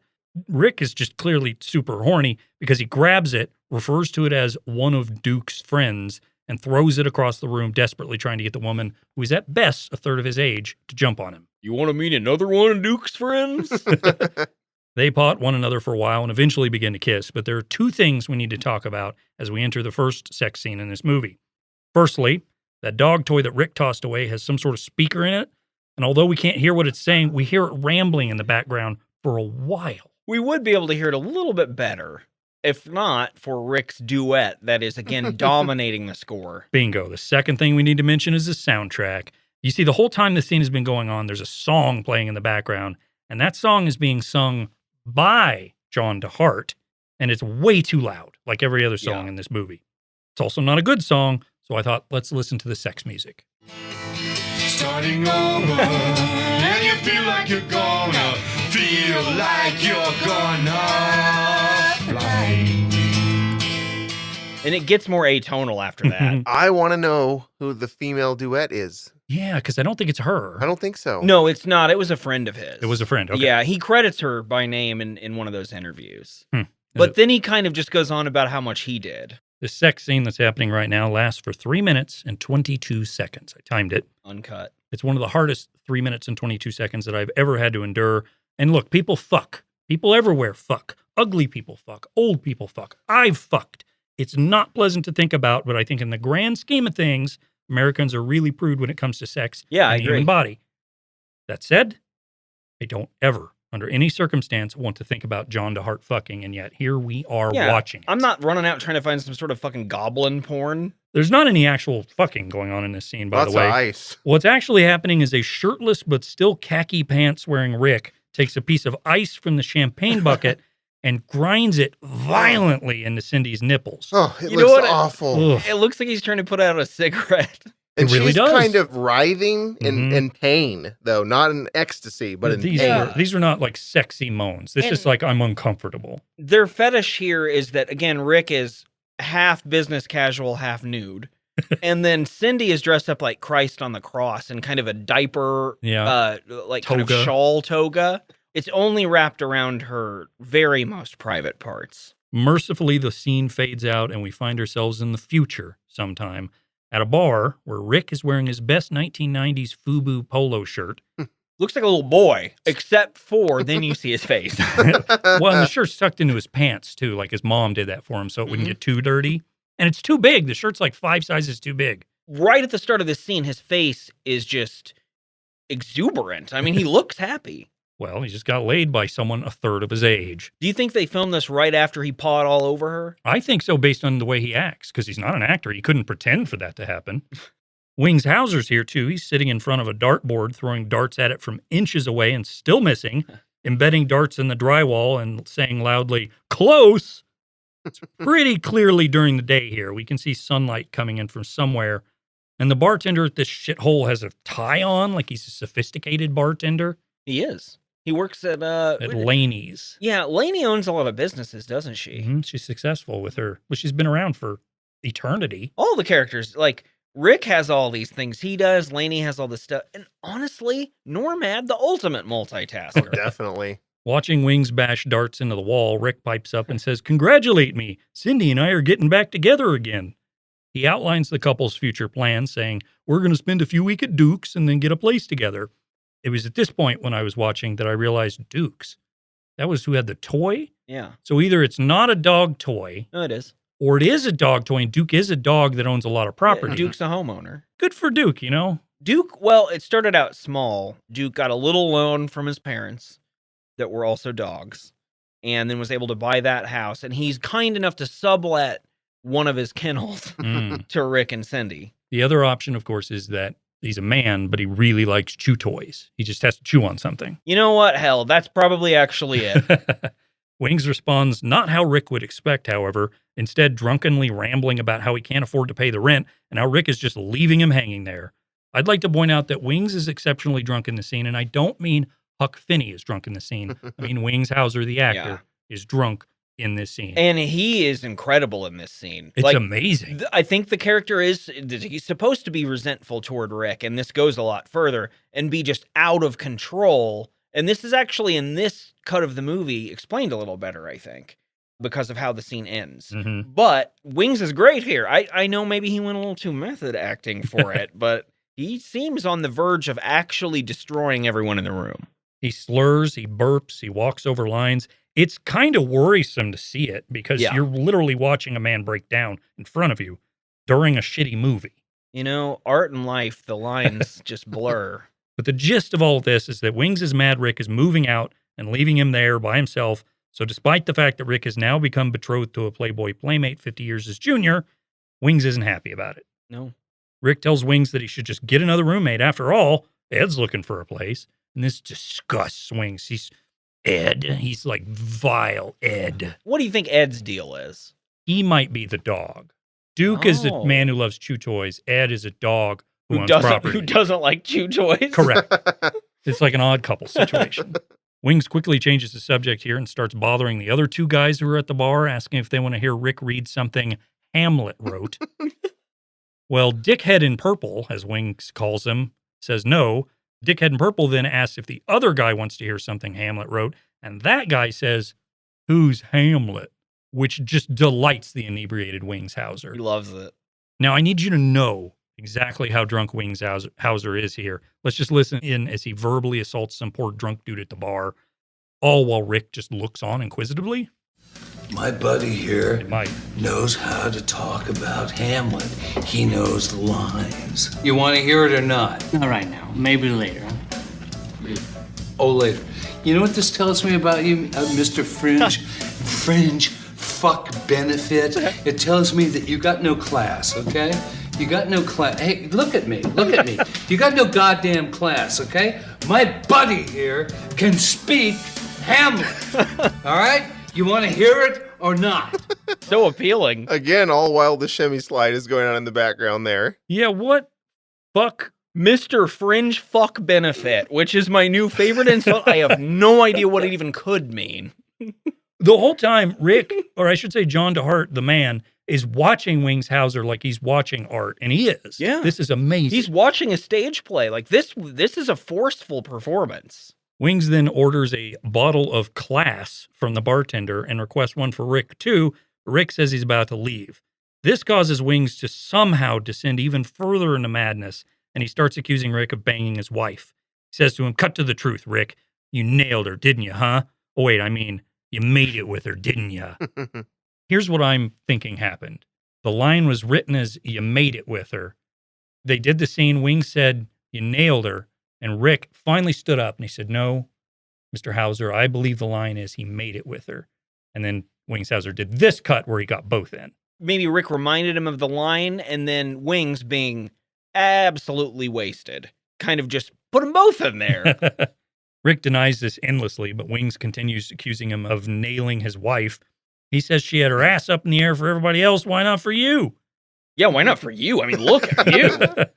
More denials, more Wings being blitzed, and eventually Wings asks for a ride home. I like that. After just being a dick to Rick for a while. Rick says, "What you need is some fresh air. Walk." Which and then is he throws a glass. Terrible idea. He's so drunk, too. He could get hit by a car or hit a car. He's been through all this shit with Wings Hauser, and this is the breaking moment when you see he's at his worst. You know what that makes me think is that he did have sex with Alex, Wings' wife. I was going to ask you guys, do you think he did? And, why is he responding so sorely to it? You've explained it to me in a way that I buy it. Yeah. I like that that's some subtext here, because it is a situation where, look, women are throwing themselves at John DeHart left and right. So it's possible Rick, he might not have been able to say no under that pressure. Of course, his character would never have done that. No chance. He's a Boy Scout who also is a badass. And 80 at this point. Now, if you thought Wings Hauser was at his low point, you were almost right. But he is a little bit further he can plummet, and we witness it happen. He's in his bathroom at his home next, looking at his paper bills in his hands.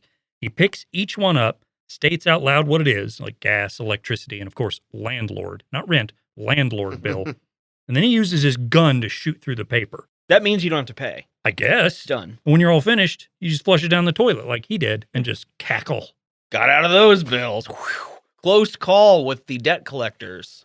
I was really impressed that the toilet just took all that. Yeah, he threw all the bills in there and flushed it, and the toilet just ate it all. Probably time that I should state that I have 3 straight poops clogged a toilet this week. 3 straight poops. You and it was made 2 it different to toilets. 3. I knew about 2 of these. The third one happened too, and I was very upset about it. Man, that's quite a streak you have going there. Why were you upset? That seems like a kind of a pride thing there. But I got to clean it. Ah. Well, if you thought Wings Hauser was at a low point, friends, he's got a little bit further to fall yet again.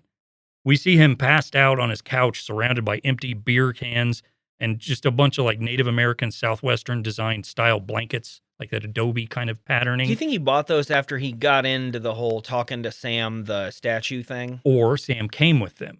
Oh, okay. Well, you buy a thing, you get a blanket. What if Sam suggested them? He was like, you know what you should do is you should start looking into some of those kinds of blankets. That could work.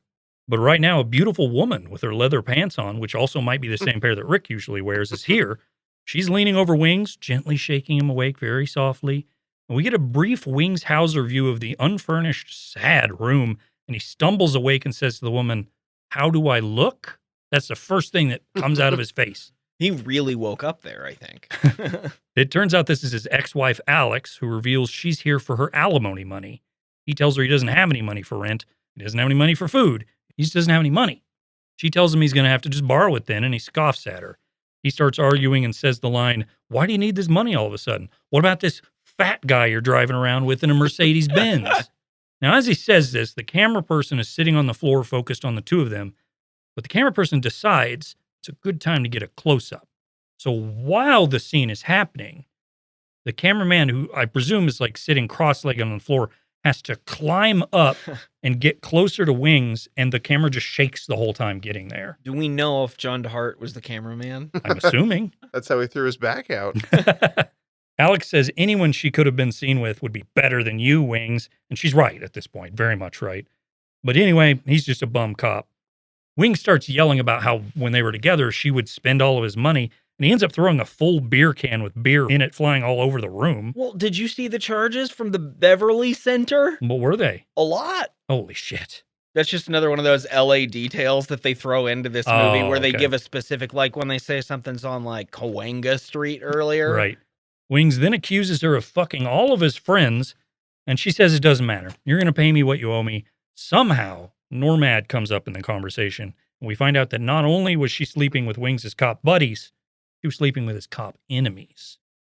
She says, of course I was banging Normad. He had a lot more going on than you. True. Which is accurate. He's got a lot going on his plate at any given moment. I think this backs up the theory Spencer floated here. Or That Rick did it? Yeah, because when Huck first says, you've been banging all my friends, there's no denial. She's basically like, that doesn't really matter.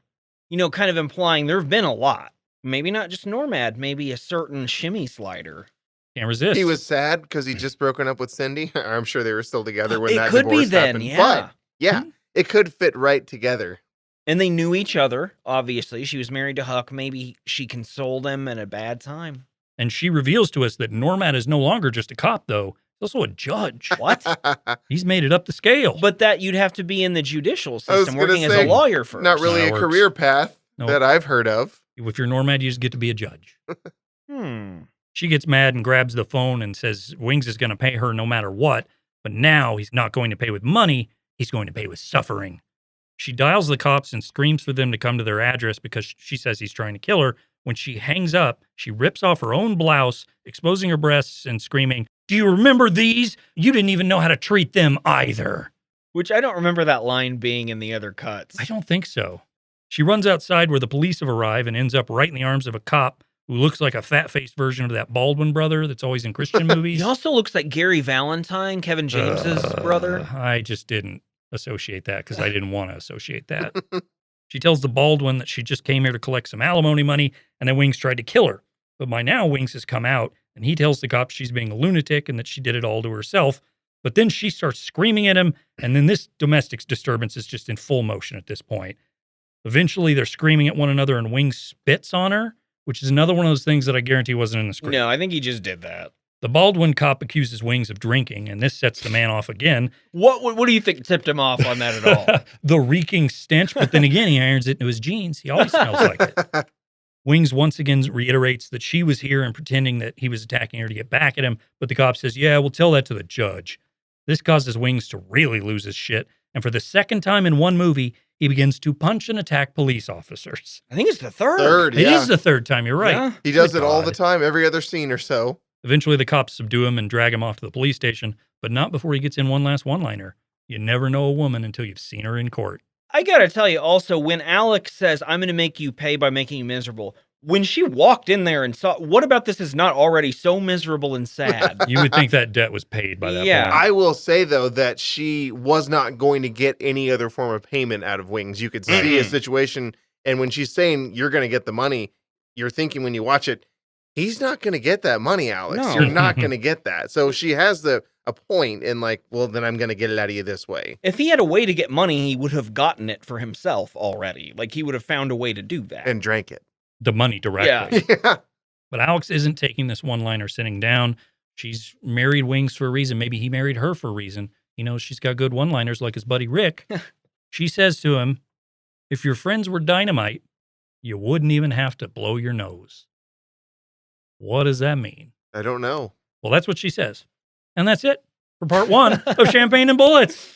What a movie this is. What a sad, sad look into the character of Huck Finney's life we just witnessed here in this movie. He's at his nadir right here. It This is gross. This is really bad. Actually, at this point in the movie, we have everyone kind of moving in different directions. Rick and Cindy believe they're approaching some sort of coital bliss. Huck is at a real crossroads. Normad's king of the world. Next week, we're going to come back and we'll have more sex scenes. We'll have perhaps a road to revenge. Perhaps someone gets even. Perhaps champagne and bullets. Lots of stuff will be happening. But in the meantime, go to bootooinc.com. That's where all our stuff is. Go check out our older episodes where we talk television shows. Just be a good fan of us here at Boo Too Inc. We're on YouTube now. That's right, YouTube. We've got not all. We've got a lot of the older episodes popping up here and there, and people are watching them. It's bizarre because I'm not really promoting it, but we're getting a decent amount of views. It's fun. Are people thumbs upping? Are they like? No, we haven't got a single like. We got to ask. If you don't ask, they won't do it. Apparently, you got to be like, hey, this is what you do on YouTube that you use all the time already. Smash that like and subscribe button. So go do that, people, when you hear this on YouTube. Anything else before we get out of here, guys?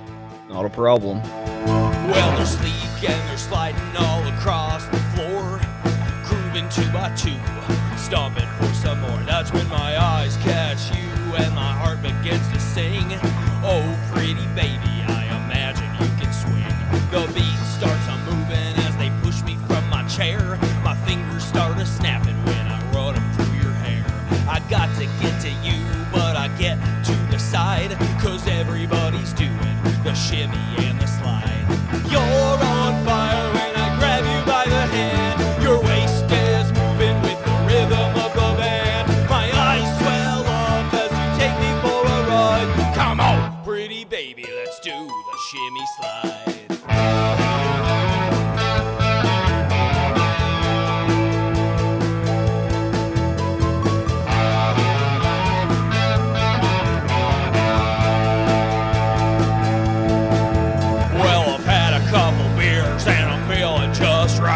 I'm sweating all over 'cause her dress is so tight.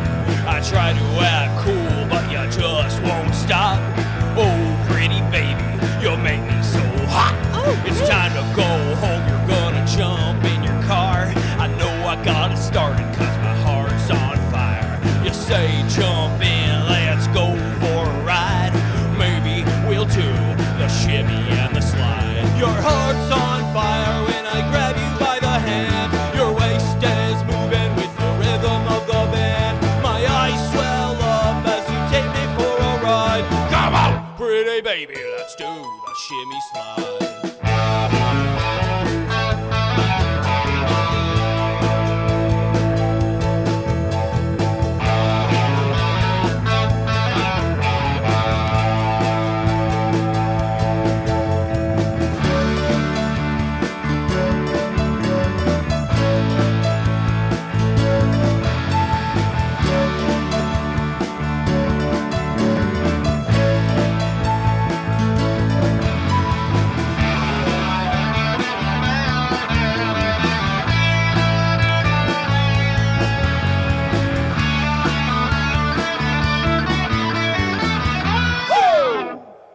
Let's do it again. Oh, you're on fire when I grab you by the hand. Your waist is moving with the rhythm of the band. My eyes swell up as you take me for a ride. Come on, pretty baby, let's do the shimmy slide.